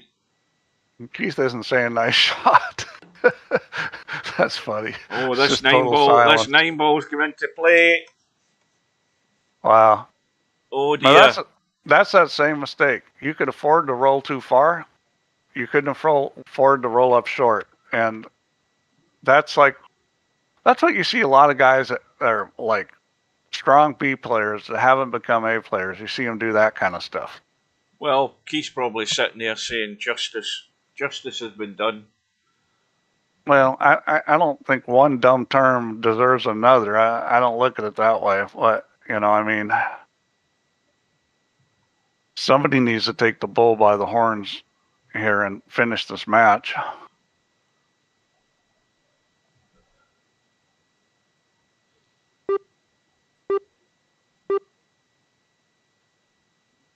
Let's see where he tries to kick this. This is kind of a tough place to get safe. He may try to kick this in the other side.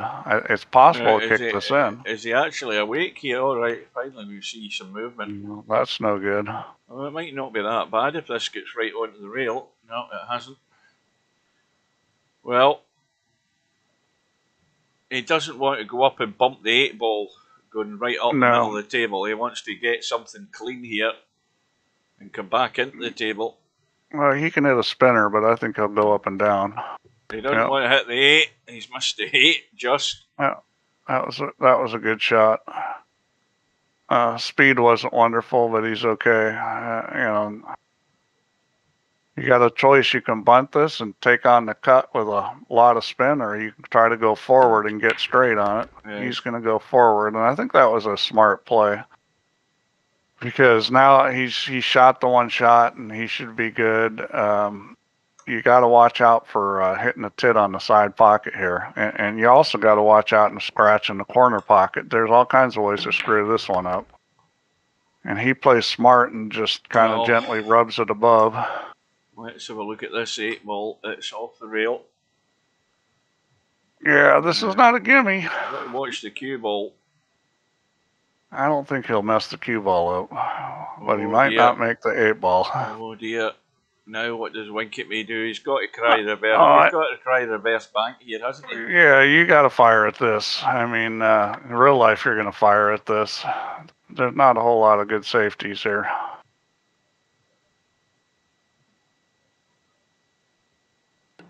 No, he's not doing it. He's trying on the 9. Well, again. That's tough. What does Keith do here? Does he go for the bank into the corner? He's got to think. Well, you could play the 2-way. You play the bank in the corner, and you got the 9 ball as cover, and you play to the speed that if you miss it, it's going to come out. Hopefully you miss it short, and it's coming out on the or are we going to end up with the tip-tap roll on top of the 8? No, he's going for it. He's going for it. Oh, it's got in, but look what he's left himself. Yeah, but that's what's going to end up happening when you shoot that shot. I mean, well, he's accepted it. Just make this and get up and break and run out. There you go. Here we are, all down to 1 rack. But winkatme's got to regret about huffing and puffing early on here. He could have had those 2, maybe a couple of extra racks early on in the match. Oh, and didn't put Keith away early on. Both these guys are, have had so many opportunities for games they've given up. Well, he's got a ball in, and I see safety in his future. Well, I can't imagine he's not playing safe here. I can't think of what the advantages of potting the one in the side and the cue ball just coming back out into the table. I mean, you've got a dodgy. See, well, he went all for it with a spin. Fair play to him for that. He went all guns blazing to get there. I didn't like that. He But, had an easy safe. The only problem with the safe was you could potentially leave a kick into the side pocket on the one, but you know, it's okay to be aggressive, but you gotta make the ball. It's hill. You gotta make that ball. How's Winkatme's nerve standing then, now that he's got a table that he should be out on? Well, we'll see. I think whoever loses this game is going to be biting the back of their hand. Uh-oh. Right. Unbelievable. Freaking unbelievable. No, he's on the 4. Oh, I thought he was playing a 5 next time. See the 4. He's got the spin. So the only way this will go wrong is scratching in the other corner, but he's playing it nice and soft. But I think he just left it a bit short. He's okay. But Steve was panicking there, thinking he was hooked. Man, this has just been a brutal match. I mean, these guys must have both had sweaty palms the whole match. Well, Fast Eddie and Mooncake have got a lot to follow up to this. We're 5 minutes away from it.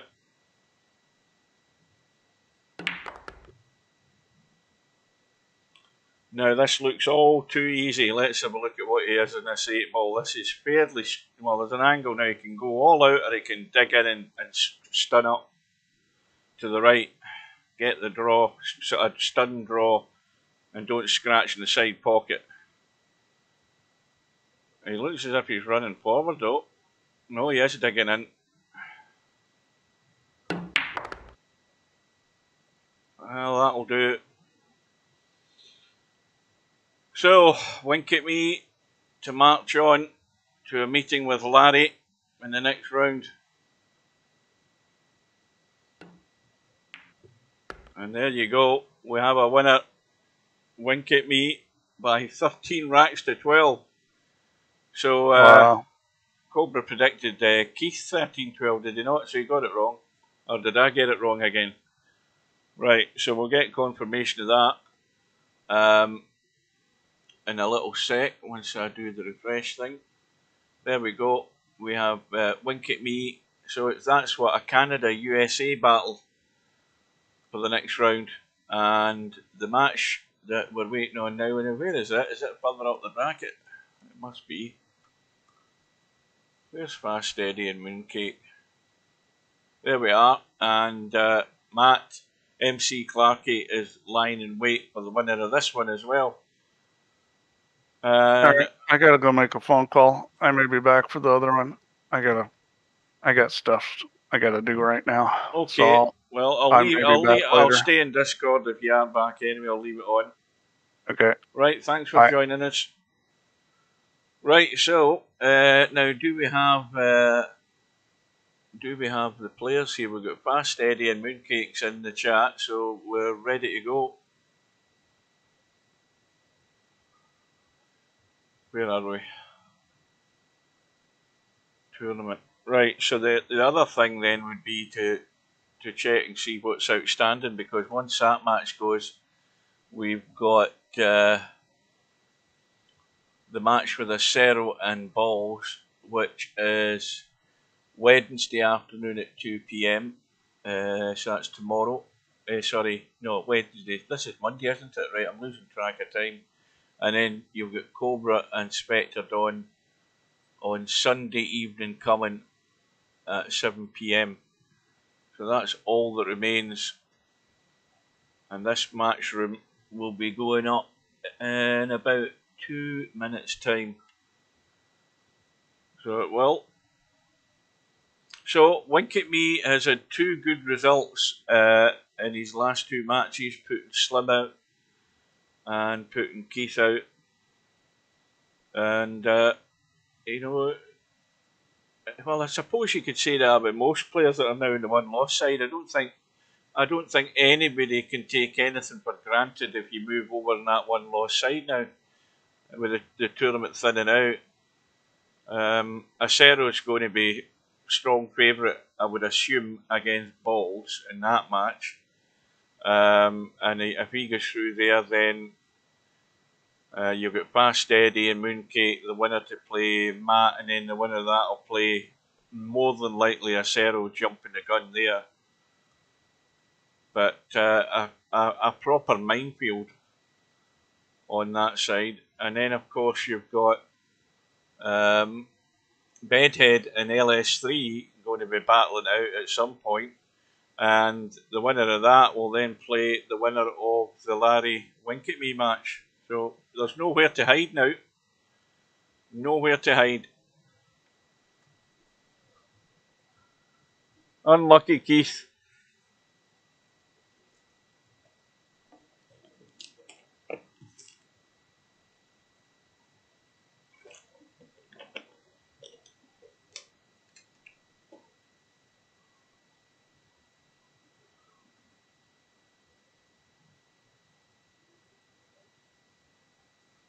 Well, you were certainly you were going for the jugular in a couple of shots. I would have probably held off on, but you know, you get it, you're a hero. You don't get it, you can end up losing. That's the way it is. It's a very thin line.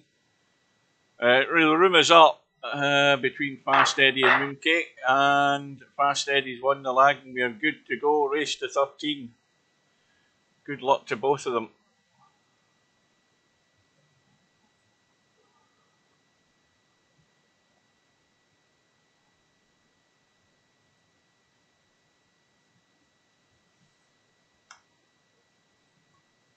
Big cut in this. Right, well, the big cut gets nothing. Bone dry. 13-7 to Mooncake. I'm going 13-9 to Eddie.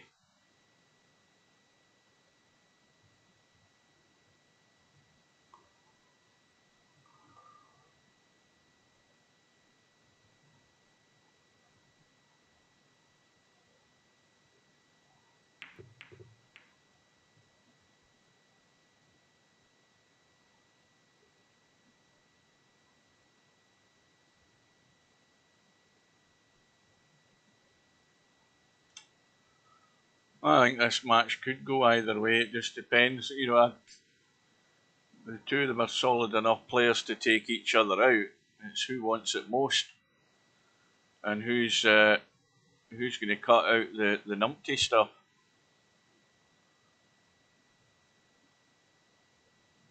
Well, I mean, you could roll into this one ball to the edge of the three there, and roll into the back of the one. You're not going to do any damage. Was that a push out there, or was that a foul where he just hit? That's a terrible shot. That's an absolutely terrible shot from Eddie, because I couldn't see why he couldn't just bank from the short rail in the bottom there and drop the cue ball in on top of the one, and he ran it into the three. Or did he forget to call sort of push out there? I don't know. But either way, it ain't a good shot. And, well, that three ball's fine. It goes, but I don't know that you can pot this two and not interfere a wee bit with this three ball. You've got to play this gentle enough. And if he banks up and bumps the 3 too hard, no, that's fine. And now, of course, it's about trying to hold the cue ball for a shot in the 4.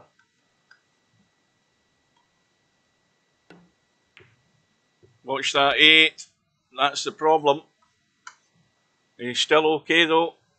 Controlled it well.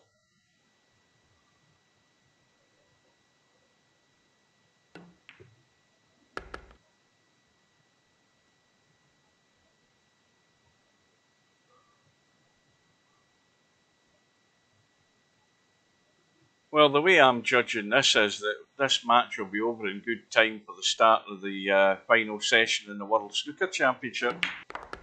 And I'll see some of that. And then get my dinner, whatever that's going to be, I don't know yet.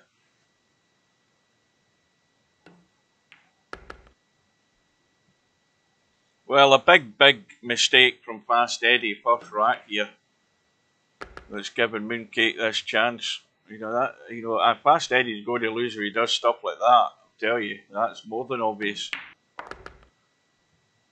That was a huge fail. He might need to check his contact lenses if he wears them, because he should never have hit that 3 ball.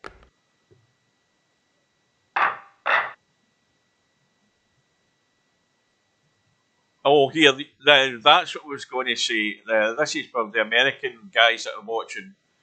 I was on YouTube the other day. Now, you guys have got to tell me that these were spoof promos for movies that I saw. I never watched any of them. I saw that they popped up on YouTube. But you've got to tell me and convince me that these are not real. These are spoof movies that are in production at the moment. One of them is Rambo Last Blood, and the other one is Predator. Arnie and bloody Sylvester are at it one last time. Please tell me these are spoof movies. Tell me they're not real. Tell me that they are not real. I saw them on YouTube. I never watched any of them because I thought maybe they are spoof. But by God, what age are those guys now? In their 70s.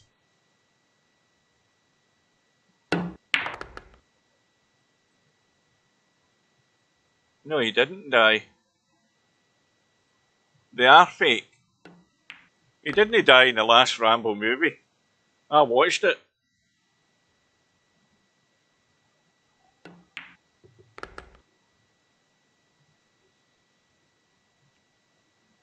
Well, Fast Eddie's going to square the match here. Try and get that silly shot that he played out his head and carry on. Back in level terms. Time to make amends. Well, that 1 ball's been kicked in. No, he didn't die. Well, I never saw him die in that last Rambo film. He was sitting in a rocking chair in the porch, as far as I remember.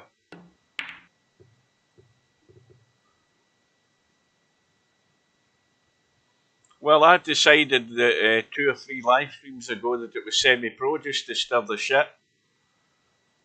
Even though semi-pro was in the chat at the time. Nobody knows who Thunder, whatever his name is.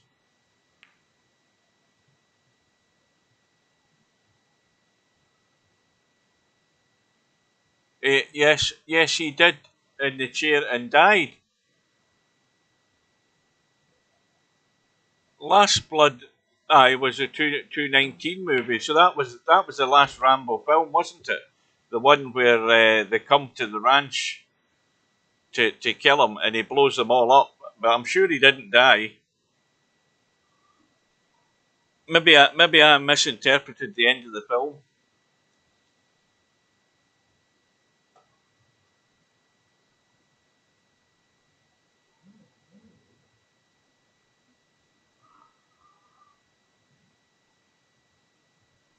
There's a bank on, no, the cut's on, and this cue ball's going to be in the open, and that's well done.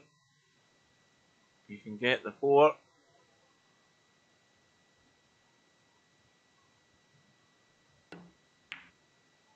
Now, you see, you have to be confident that cue ball was running right onto that 9 there, because that's the danger of running forward. You can easily brush behind that 9.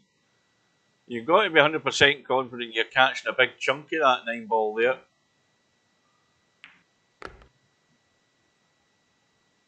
This might be a bit too straight in the 7. Well, he's leaving it. He's leaving it at distance. It's wiped its feet a little bit, but it's gone in.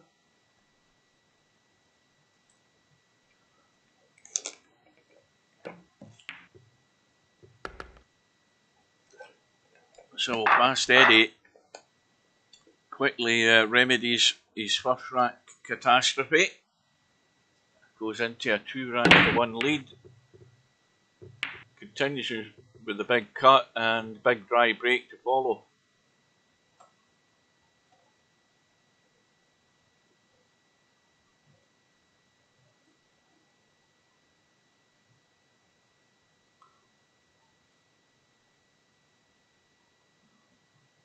Told you. I told you. That's what I'm saying. I don't remember him dying. Of course it leaves an ambiguous ending, you know, if they want to make any possible follow-up, but it's very unlikely now, I would say, but yeah. Yes, of course he was going to be injured, but he's had worse injuries than that in earlier movies.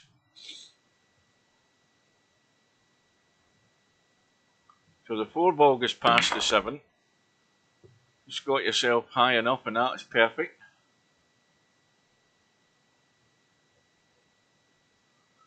Well, maybe when the credits went up it did. But who really cares? Let's be honest with you. I wish I had watched those movie trailers now. Watch this cue ball. Yeah, I wish I'd actually clicked on them. I never clicked on them. I just saw them and thought, I burst out laughing when I saw them. I thought, this can't be real.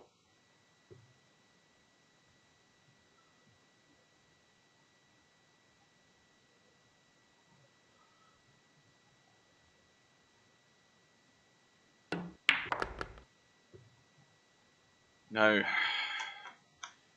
this is just, well, you got to go with a wee bit of talking left. Not a great deal. Not a great deal. In fact, maybe not that much at all. That's perfect.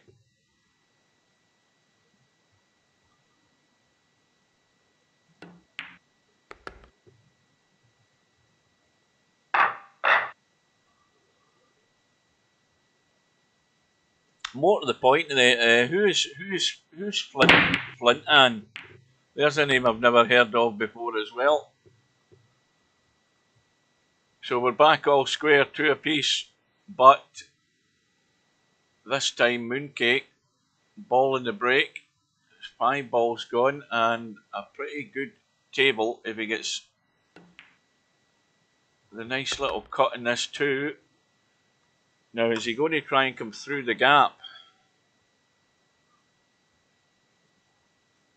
I think the problem straight away with this shot is a 6 ball from maybe where you want to jack up and sort of drag and spin this up to the. See that that wasn't played with any conviction whatsoever. That shot right there. That wasn't played with any conviction. To me, he should have been jacking up and dragging and draw that stun up there for the 3. Where he's ended up there, I don't know why. It seems a bit pointless, but that was never the shot.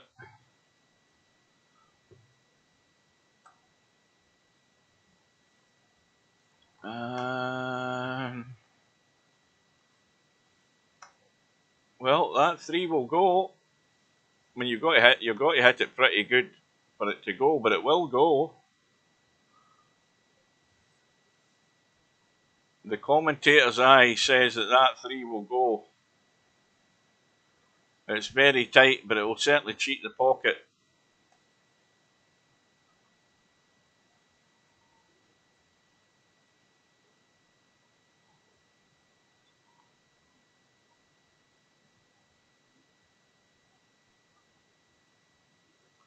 Well, it's not Matt, and it's not Tam, so that's 2 down. And you know what? I can't even remember who was the rest of my team members.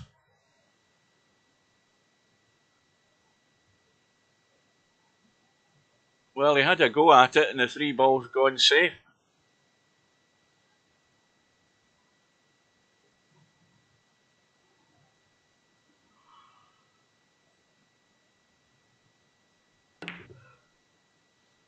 Oh, little bank.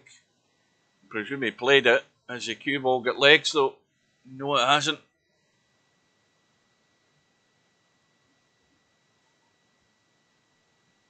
Well, the kick's easy enough.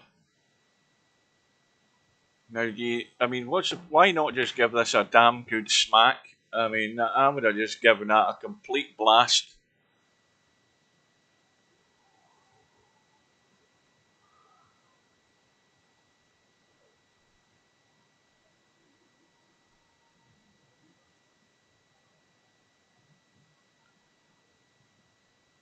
Well, Fast Eddie's going to have to dig out a shot to start with, and that's well overcut. Or was he was it so badly overcut he was playing safe? Well, we give him the benefit of the doubt. Well, the 4 will cut as well.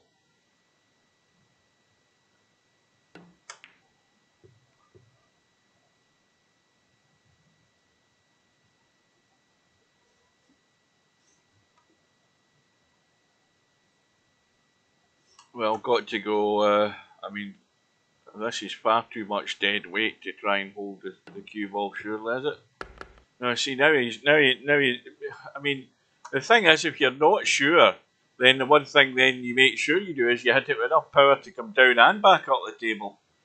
And this is Albinario territory for this 6th ball. But he's got it clean. Where's the cue ball going though? Knuckle and in. There you go. That's what happens when you're away, miles away from the object ball. You don't have that closer control. And that's a gift for Mooncake. I'm surprised he didn't get up and down the table there with that cue ball. That was not really very well thought out there by Eddie. And he's paying the price for it.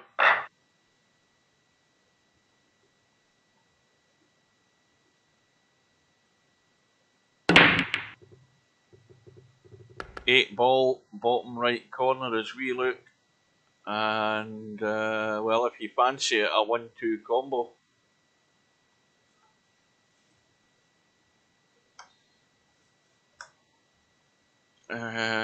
Too close to play the billiard, but the 1-2 combo certainly on. But now,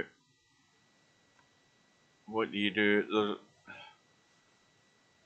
I mean, the best you're probably going to come up with here, unless you start spinning the cue ball, cutting this with a bit of. No, he's decided to duck. The only way you could get the cue ball, you'd have to spin it to get the cue ball to come up the table somehow if you're going to try and make the cut in the 3. But I think he played the better shot. That's by far the better shot.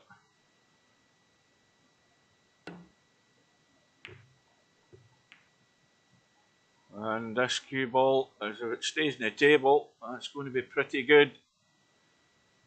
Is there a gap?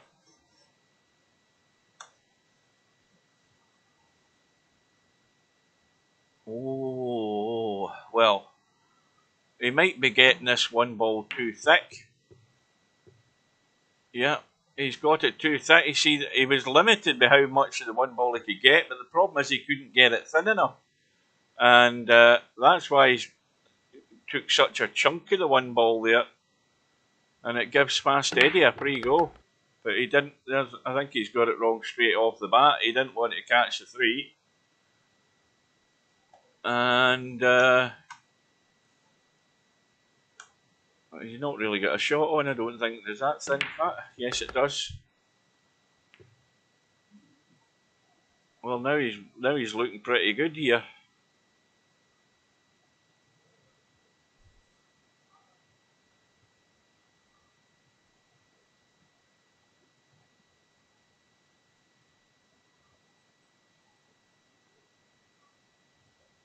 The final session starts at about 7:10, Faultman. Or it might be 7:30 tonight, I don't know, but they've got a possible like 10 or 11 frames to play. So it could go on late, or it might be over fairly quickly, depending what the score finished at. It was at 14:10 it finished at. So Kyron Wilson needs 4 frames to go over the line. But if this boy wins the first 2, then it gets interesting.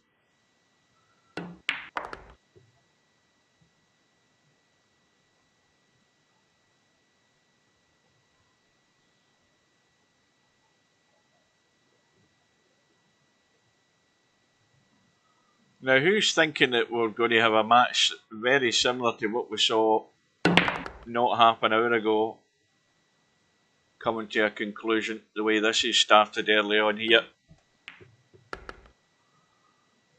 Because we're tied at 3-all.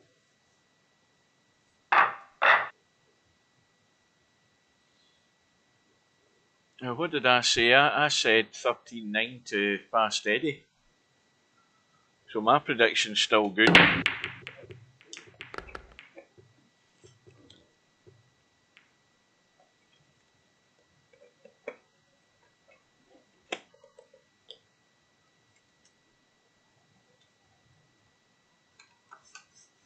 Well, I can't get any of the one.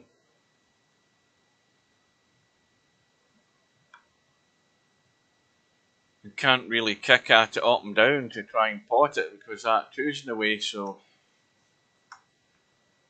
push out chosen. Now that was maybe not the cleverest of push outs. Now there's a chance you can try and get this cue ball off the edge of the one and come back across and clip that 9 in. Even if you're just chipping it and trying to maybe direct the cue ball towards this 9, get it flush with the rail of the 9 and not move this one ball all that far. Yeah, commentator's eye. There you go.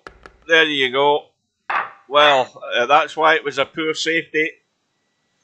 The commentator's eye is never wrong. And that's a bonus for Mooncake, and he played it very well. That was exactly the shot he was looking for, and he couldn't have put it any better. Right on the money.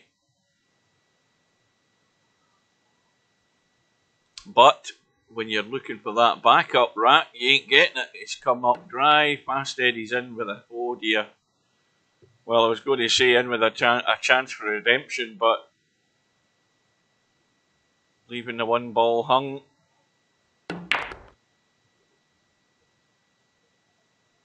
Mooncake's going to be hampered over the 3, and he's going to have to move that cue ball as well at the same time.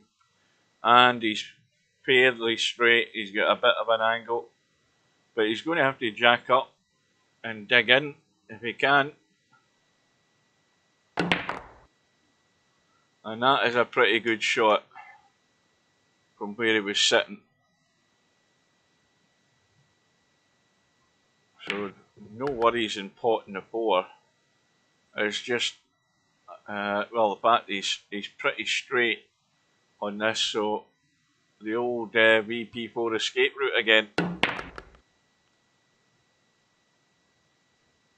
Now here's the problem. This is rack ball to get to that 6 ball. Now he's got an angle, so he could just go straight to the rail and back into the gap and take your medicine as it is. Nice angle to pot the 6, come around behind the 8 and either fall short past the 8 and play the 7 into the left side, or come right down into the long grass and play the 8 up top. And he's almost there.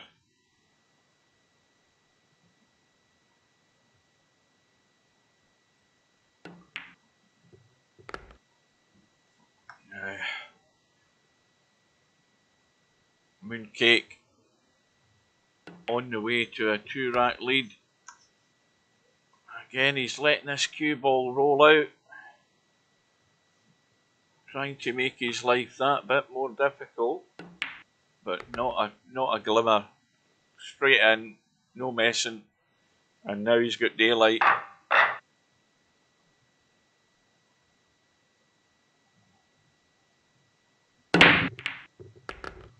One ball left side.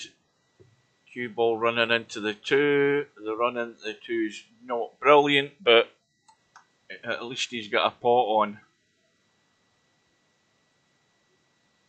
A little jabby cut. That just needs to slow up or continue going, and that's not bad now. And this looks already pretty good for the follow-up rack.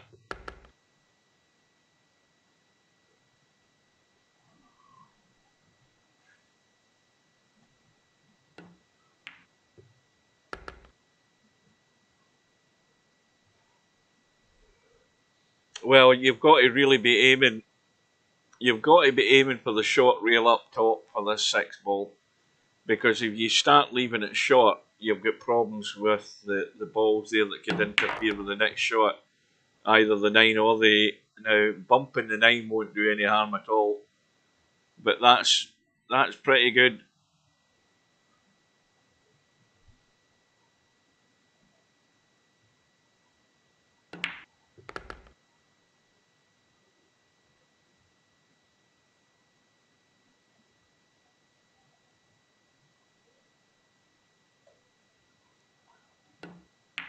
Well, Mooncake's beginning to look that he's in more of a settled gear right now, and certainly the scoreboard will ease any stress there for the time being. It's now a 3-rack lead, and all of a sudden Fast Eddie's got a crisis in hand.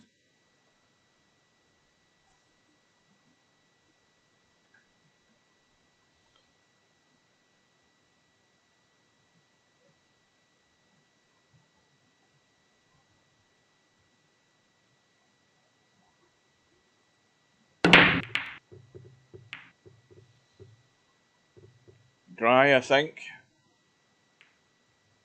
And of course, now that Fast Eddie's had this little bonus given to him by Mooncake, he must find a way out, or he must be keeping control of the table, either or. And the first challenge is potting that 2 and still having a half decent shot in a 3, and that's, well, he should certainly be getting the. I mean, I don't know whether he wants to just try and drop it dead weight. Well, bumping the 7 might be handy. That's pretty good. I mean, I'll take that every day of the week. But he can't just baby this in. He's got to get the cue ball out. And that's well done also. So this is the critical shot in getting decent on the 5 without going too far. And that looks good as well.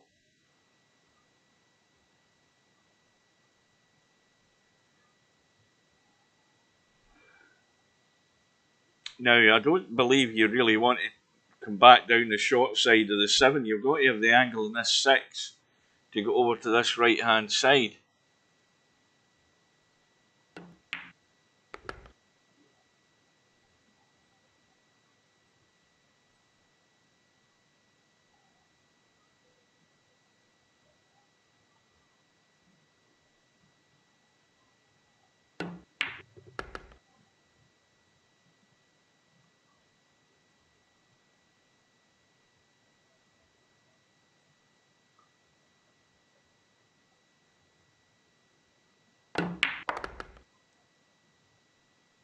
Right, well, there'll be no heroics here. Roll the 8 in, finish good in the 9 into this bottom left hand corner, and Fast Eddie will have stemmed the tide for at least 1 rack.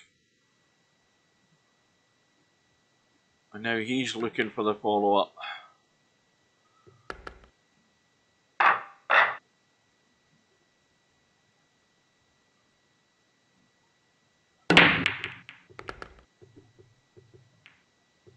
Oh, now something has gone. And that 9 ball not quite hanging over the pocket.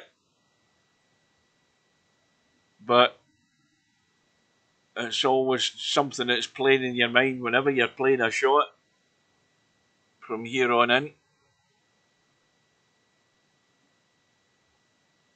Well, the one thing is, Potman wasn't in my team. Oh, hang on a minute. Well, that's one way of doing it.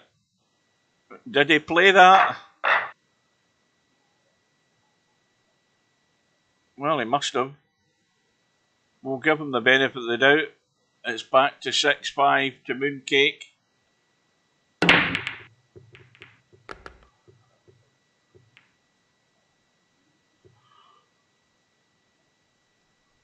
Follow-up ball has gone in. The 3 ball has gone, and I can't stop yawning because I never got my afternoon nap.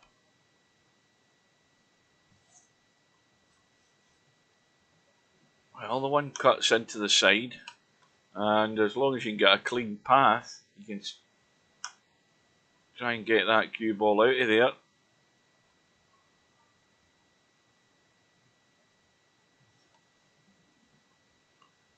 Well, he's ducking for cover.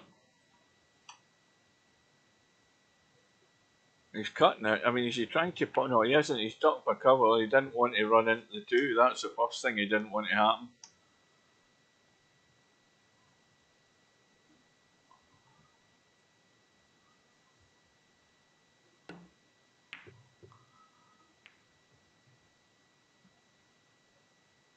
That's pretty good. But has he covered the rail? Not quite. If that was right on the 6, that would have cut that long rail on the left right out of the equation. Well, this is going to open up again, this one ball. But again, it's just gone past the pocket, so whatever Mooncake does in potting this one, he's going to have to manoeuvre the cue ball. Now, hang on a minute. Oh, that'll work.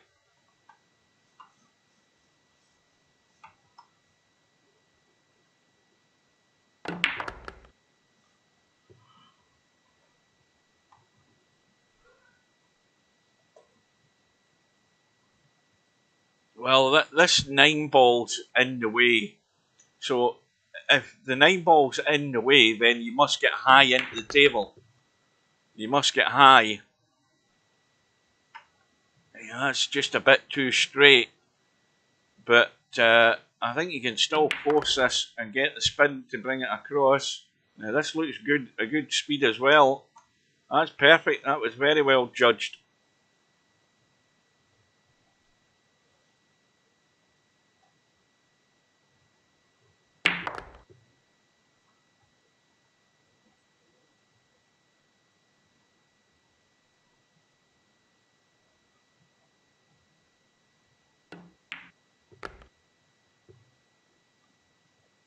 I never trust anybody that's got more than one account in VP4. I never trust anybody. They've obviously got identity problems. They've got personality issues as well when they have to have another profile. Oh dear, well there's a catastrophe there right off that. I mean, that is a shocker. What a shocker that was by Mooncake. And Fast Eddie can't believe it. Looking at trailing by 2, suddenly we're all square again.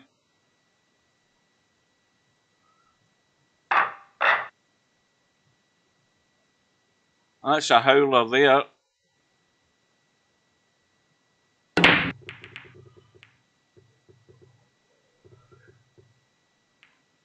Closely followed by another dry break.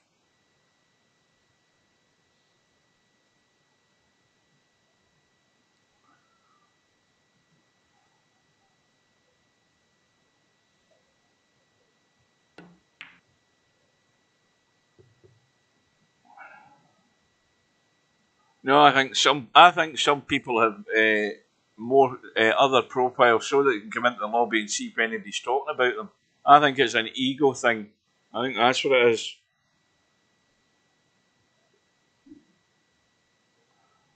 They're in the lobby for a while, then they leave, and then they log in under their other profile and they sit there waiting to see if somebody's going to talk about them. That's what it is. Watch the cue ball. This is going to spin in. Oh!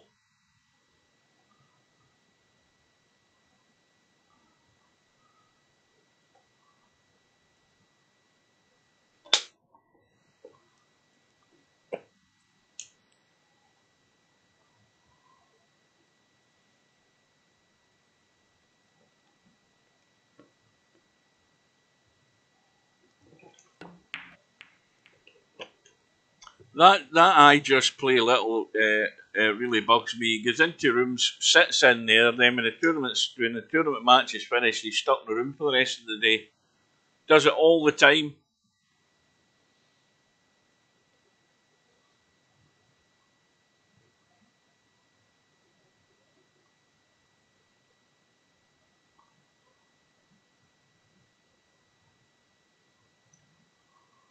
Well, the bank is on.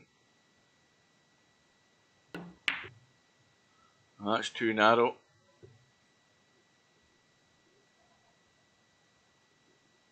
Oh, this is horrible. This is horrible. I think where this 2-ball just finished, and you're taking a big risk that you're going to catch the bump and not scratch here. This is 50-50 that this is going to catch the bump or it's going to drop into the hole.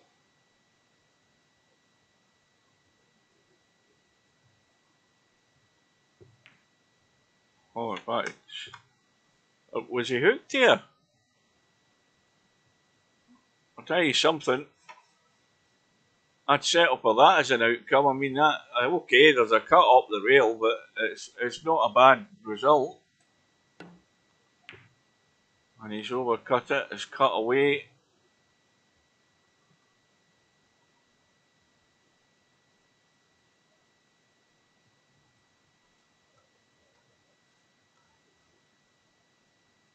Oh, that one then, that'll be another one of semi-pros profiles where he just goes into rooms and sits there all day while he's busy working elsewhere. I just play a little.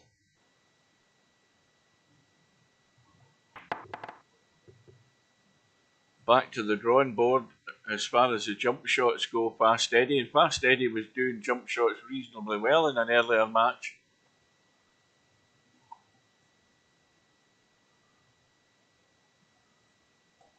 So, ball in hand for Mooncake, and problems ahead, trying to break out the 4, and no joy. In fact, the 9-ball I think has died on the cue ball.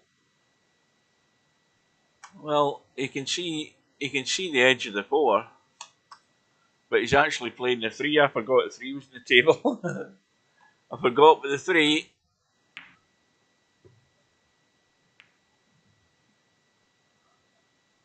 Yeah, I just thought I would stir it a wee bit more there for you, semi-pro.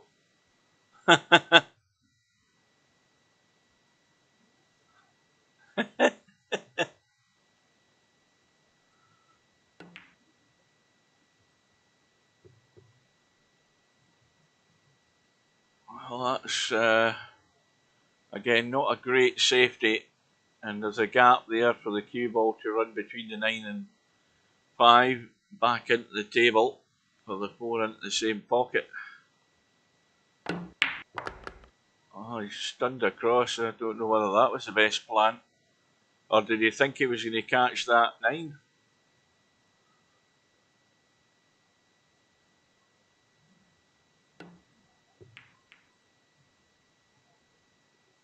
Well, the 4 ball got to a rail, and it's perfectly safe.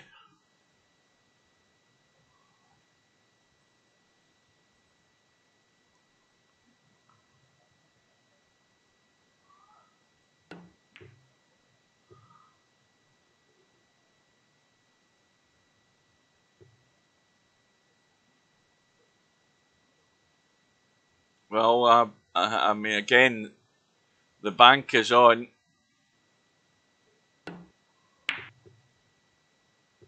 That's not on the line.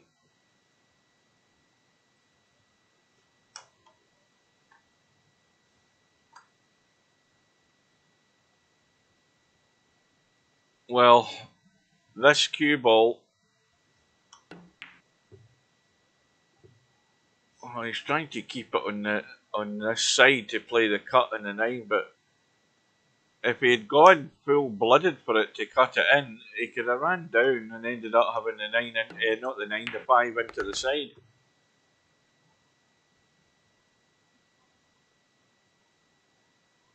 Which would actually have been a better shot to hold for the 6, the way this is now. Just like that.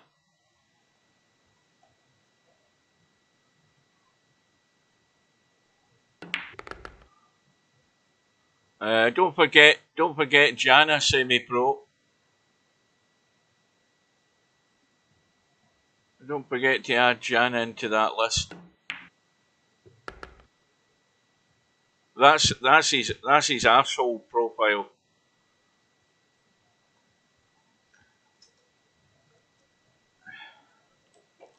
Semi-pro's got a multiple personality disorder, so there's days where he comes in as Jana.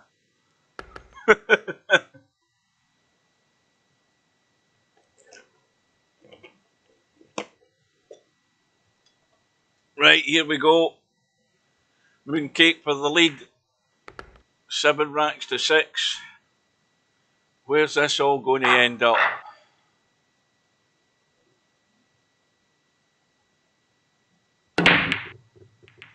Well, that one ball looked in the side pocket, decided against it. Something went in the other side pocket, which was the 5 ball. No shot in the 1. Now, you could hit this one pretty firm and cut it onto the 9, and it might go into the side pocket, this 1 ball. But then again, you're just doing that for a laugh, because you've no clue where things are going to end up. But if this was Capo, he would have had a blast like that, or he could do that. That worked.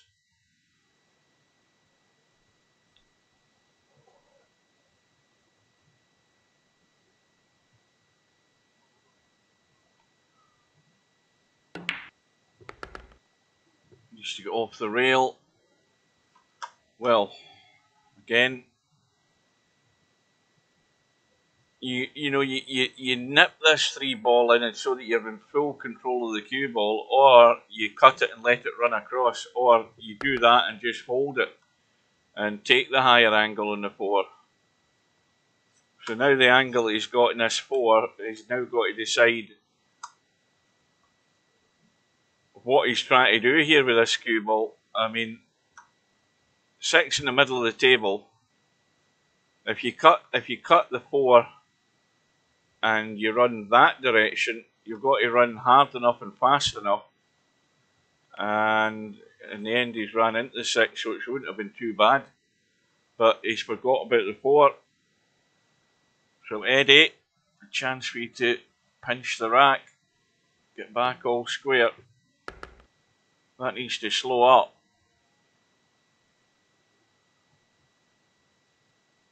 So once again, with this angle he has, he's got to hold and really get into that cue ball to control it and not over control it. So now he's dead straight in the 7. It doesn't get any easier. And if he starts trying to roll through, this could follow in that 7 ball. But he's done the old VP4 escape route again. Whenever in doubt, big draw and get it out.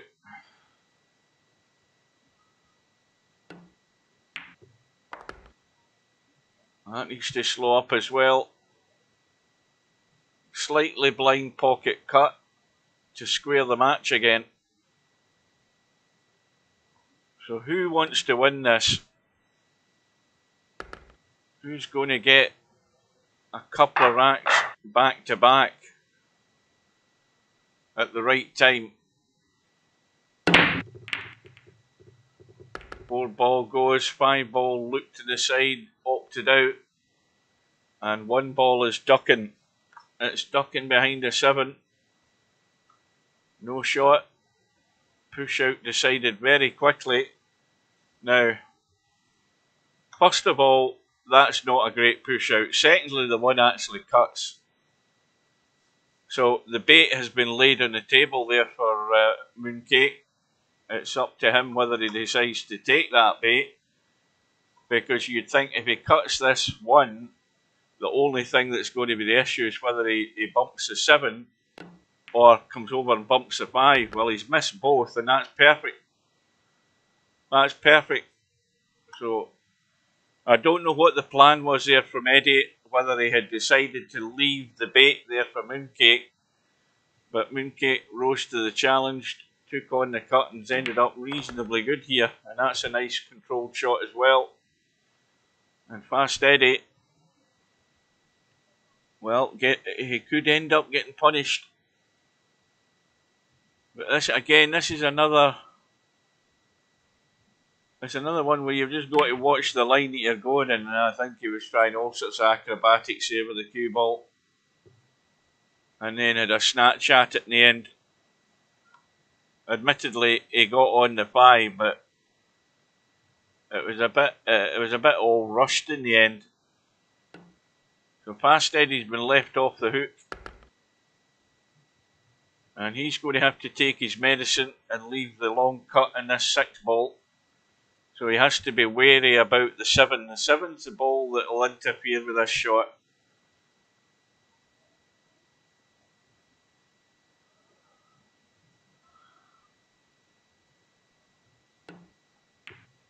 The 7's the ball that will interfere with this shot. Commentators, aye. Don't say I didn't tell you, folks. Sticking out like a sore thumb, that 7 ball. You always know that it's there, and so therefore you have to take evasive manoeuvres. And don't just chance your arm. But what a recovery. Well, Eddie has found his jumping technique again. Lost it a bit earlier in the match, but wow, he has nailed that one. And desperately needed that. But can he follow it up?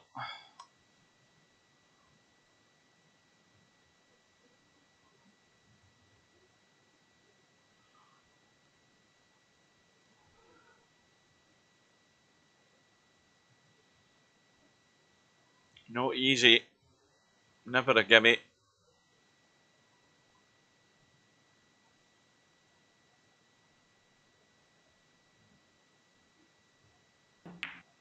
And that's nailed.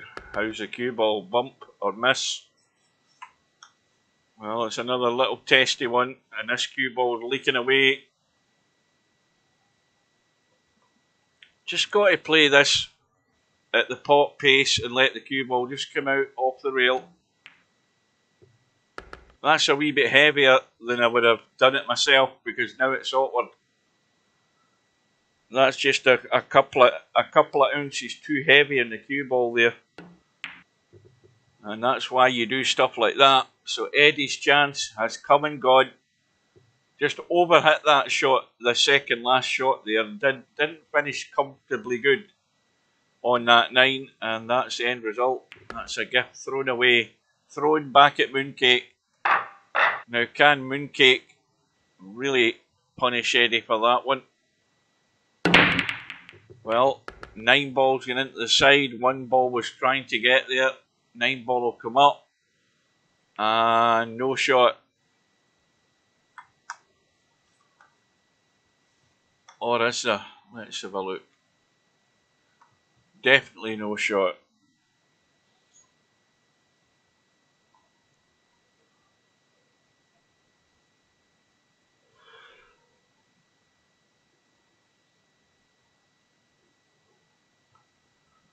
Well, Mooncake's just trying to work out what he's doing here for a push out.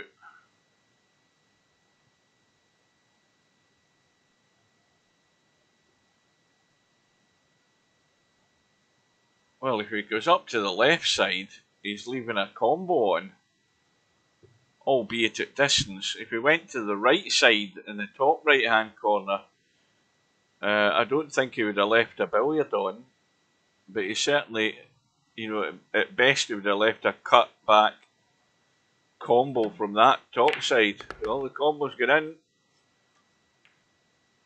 but no shot. Well, as you can see, enough to get the thin edge. Got to get big distance in this if he can.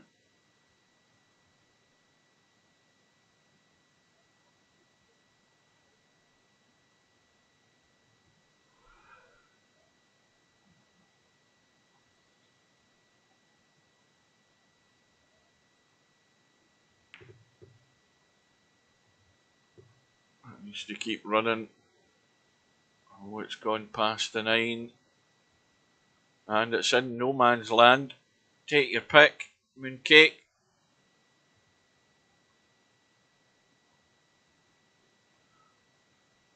Well, if you cut it from the right side, you don't end up anywhere near good in the 2. You cut it from the left, and he's still in no man's land in the 2.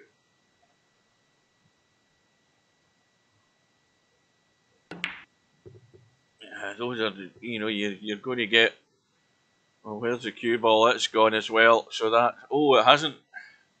I thought that was heading into the hole all the way, and the end results turned out great. He's got the hook, and the gap between that 8 and 5 is a perfect line to hit quite a big target where the 2 ball is on that 7.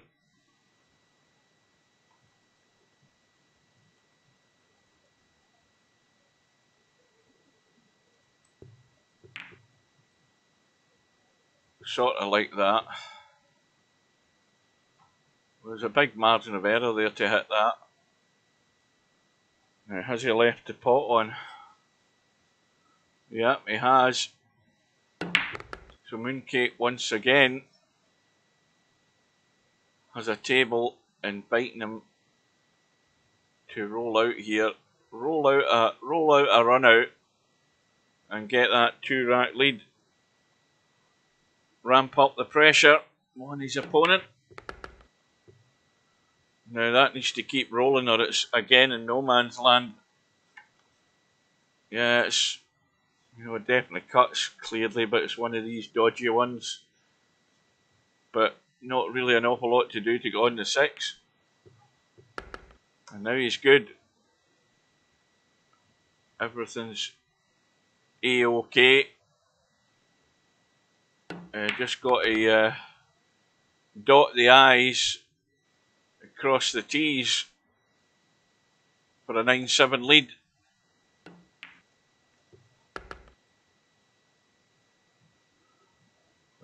This cue ball, is it running towards the side pocket here with this angle? No, he stunned it to stop any of that happening. Well, my prediction's not looking quite as good now. 13-9 I said to Fast Eddie. That's not looking likely. And Mooncake has got the backup. 3 balls have gone in. He's going to have a thin cut or a bank on the 1, or he can play a 2 and 1 bank on the 1 onto the 9 up top. Now, what's he going to do? So he has a choice. He can find a line. Find a line, if I can get the camera in quick enough. Find a line to do that. Something like that. Well, he's played the bank into the side instead. But likewise, Fast Eddie's coming to the table. What does he do? Does he go all out for the run out? The only challenge he has is really coming down back onto this 3, and then the other thing is will be the challenge of the 8-9 combo. You wouldn't believe he'd be trying to get behind that 8 ball before he plays the 9. You would think he'd. In fact, it's actually that bump's actually helped it. It's in a better line to be able to play the 8-9 combo. But this is the make or break shot. None of that's going to happen unless you can get to the 3. Oh, this is it's going to run out. It's running out. It's gone. And that's a disaster for Fast Eddie. A ball in hand, 3-9 at distance for a 3-rack lead. What did you get at the Chinese? You've got to tell me. Bear in mind I haven't had my dinner.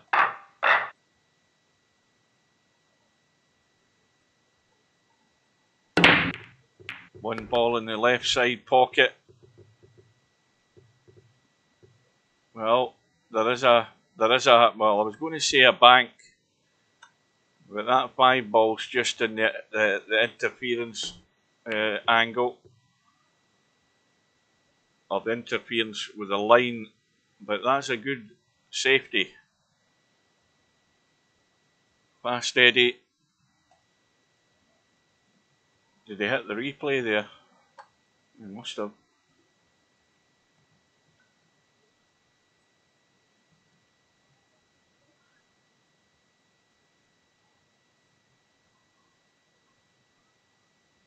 Fast Eddie's he's in deep doo-doo at the moment. Chicken chow mein. Well, that's pretty standard, isn't it?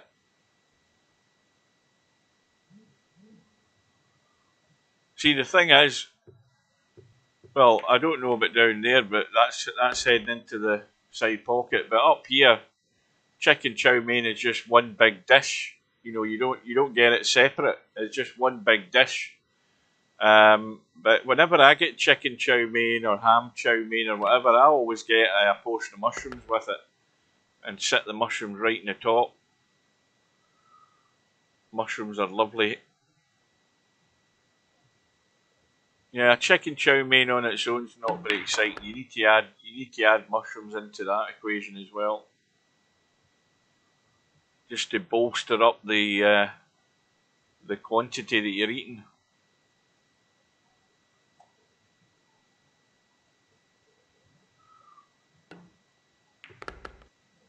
Oh, this is running short, this cue ball.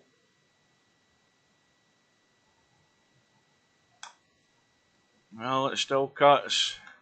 Now you've got to watch the pace of the cue ball. Wants to get around the angles and just out for the 6. And that looks not bad. It's just a wee bit heavy. In fact, it's a lot heavier. But the billiard looks a lot easier if you just dink the edge of that 6 onto the 5, the 7, sorry. Well, he's trying to play the cut and he's got it. Just got it. The cut combo.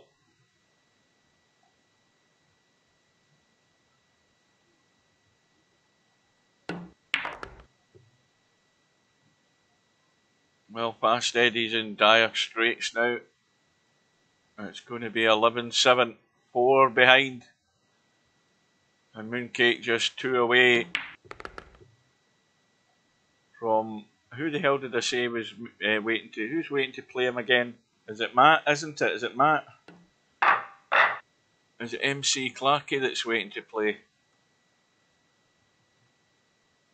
Where the hell are we in the bracket here? Yeah, because it was Larry that was waiting to play the winner of that match earlier. Yeah, I was right, MC Clarkey. Well, the 9 ball has gone in the break. 9 ball comes back up. And Mooncake sitting good in the 1 and needs to find a clear run to get to the 2, and he has, and that's well done. Nice big gap that he found. Now, this could get him to the hill here if he just comes up into that gap. Well, he didn't want to bump the 7. In fact, even with that shot there, he hit it too hard because that cue ball was going to end up here at that pace. But he's got a cut still, but running into the 9, doesn't need to worry about position, just needs to worry about that he's going to hook himself. So he's good as long as the 9 stays out the way. 4 balls over the pocket. Oh, looks like a pretty good match. Looks all over. Looks all over. Is Mooncake taking control here? Mooncake's got a grip now.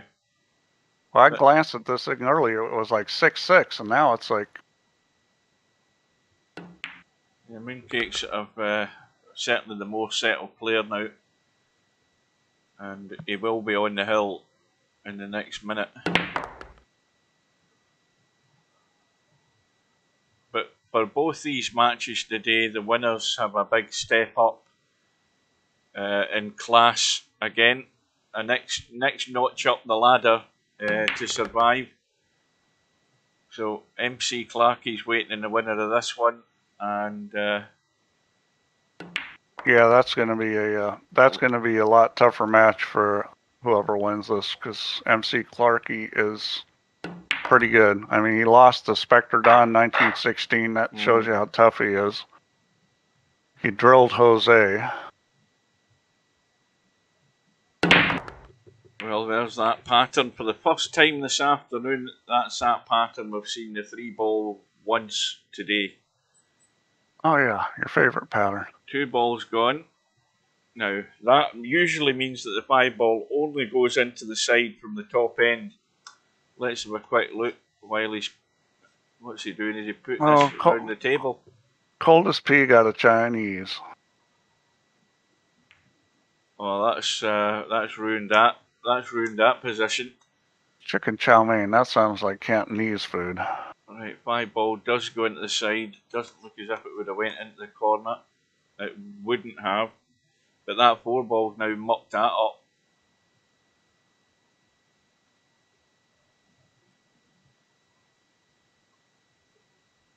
Well, let's see what he decides to do here. He could stun this over, hit the 9-5, and go forward just like that. That's a very nice play.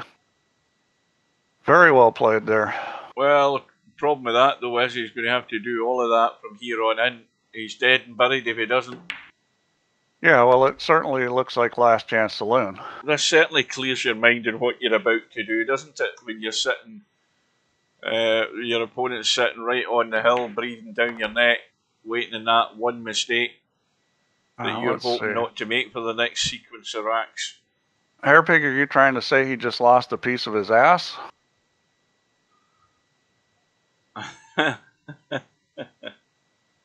Lost his ball. Yeah, see, this is what happens when Americans try to talk UK. Or Cockney being worse. Yeah, what is it they say about the the UK and the American people? We're divided by what's this? There's a phrase. We've got a common language, but I don't know what it is. I can't remember. Somebody will remember what the phrase is. You know what I'm talking about. But the USA really is a foreign country when the UK people look at it. I mean, you've got a whole sequence of countries all in the one big continent when you think about it, all with their different laws. Yeah, it's a little different sort of arrangement. It's just a crazy country. With quite a few crazy people in it, you must admit. But I mean, that's where they all gather. But the name of the country is appropriate. The United States of America. United. They couldn't be any more divided. No. It's United States, but each state is separate. Mm-hmm.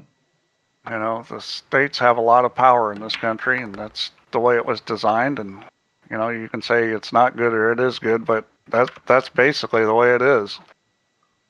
Well, Fast Eddie, this is where the run needs to start.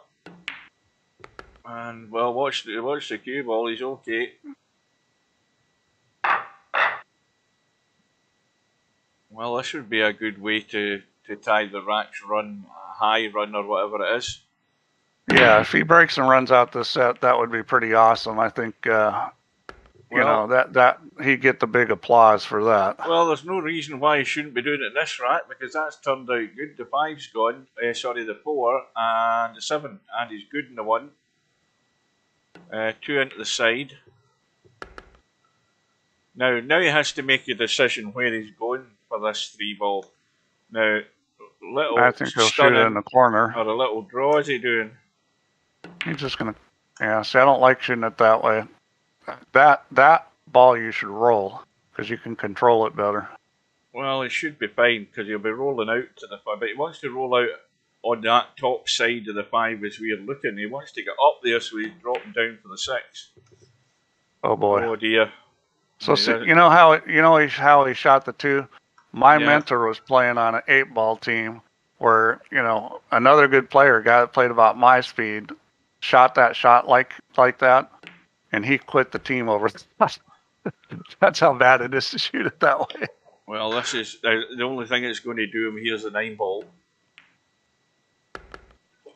And he's made sure of that. Yeah, I think this is it.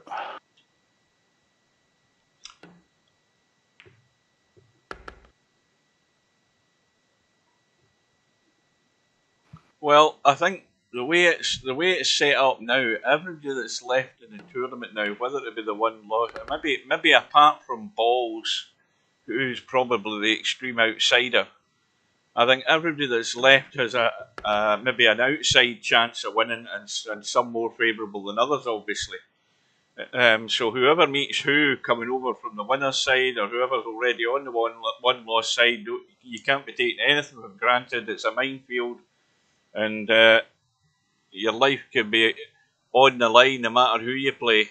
Yeah, So Mooncake and Matt, Winkatme and Larry, and Bedhead and Ellis3. There's some tough matches in the loser bracket. There's a hell There's of a a lot. Cyril and Balls. Yeah, Sarah should be too good for Balls. He should come through that. Coming up in 2 days. Yeah. That's on Wednesday. So all we have left is, I mean, I'm off on Wednesday, so I will be around, presuming that Balls is going to be there and Sarah will be there. I would assume he will be. But then we have the big one, the make or break one, with Cobra and Spectre Dawn. And that is on Sunday, next Sunday at 7 p.m. That's 2 p.m. Eastern, or whatever it is. Didn't say Semi was going to try to play Albie on that day too. In fact, now that you mentioned that, with the fact that Semi said that he was going to be playing Albie on the Sunday, well, that's going to clash with Cobra, because that Cobra Spectre. Well, there's no way I'm doing that. I'm doing Cobra Spectre Dawn because it's already in the bracket and the schedule, and it's at a time that suits me. So maybe Semi-Pro and Albie want to think a wee bit differently there then, unless they were going to do it earlier in the day. There's always Saturdays open. Or the Saturday as well. So, well, we'll see what happens over the next day or two. So that is it for today, folks. I can now go and get dinner, and I can go and get set up for the final session of the World Championship snooker. You're going to be in pig heaven tonight. Yeah, I definitely will be. Well, in fact, if this final session drags on, I won't see the end of it. I won't see it until I see the result when I get up tomorrow morning, because I won't be who's in the final? Who's in the final of this thing? Well, that's Jack Jones, who is a qualifier. He had to go through 2 qualifying matches to get to the Crucible Theatre in the last 32. And Kyron Wilson, who has been to like 3 or 4 semi-finals. He's been to 1 final and lost it, so he's yet to win it, but he's still strong favourite.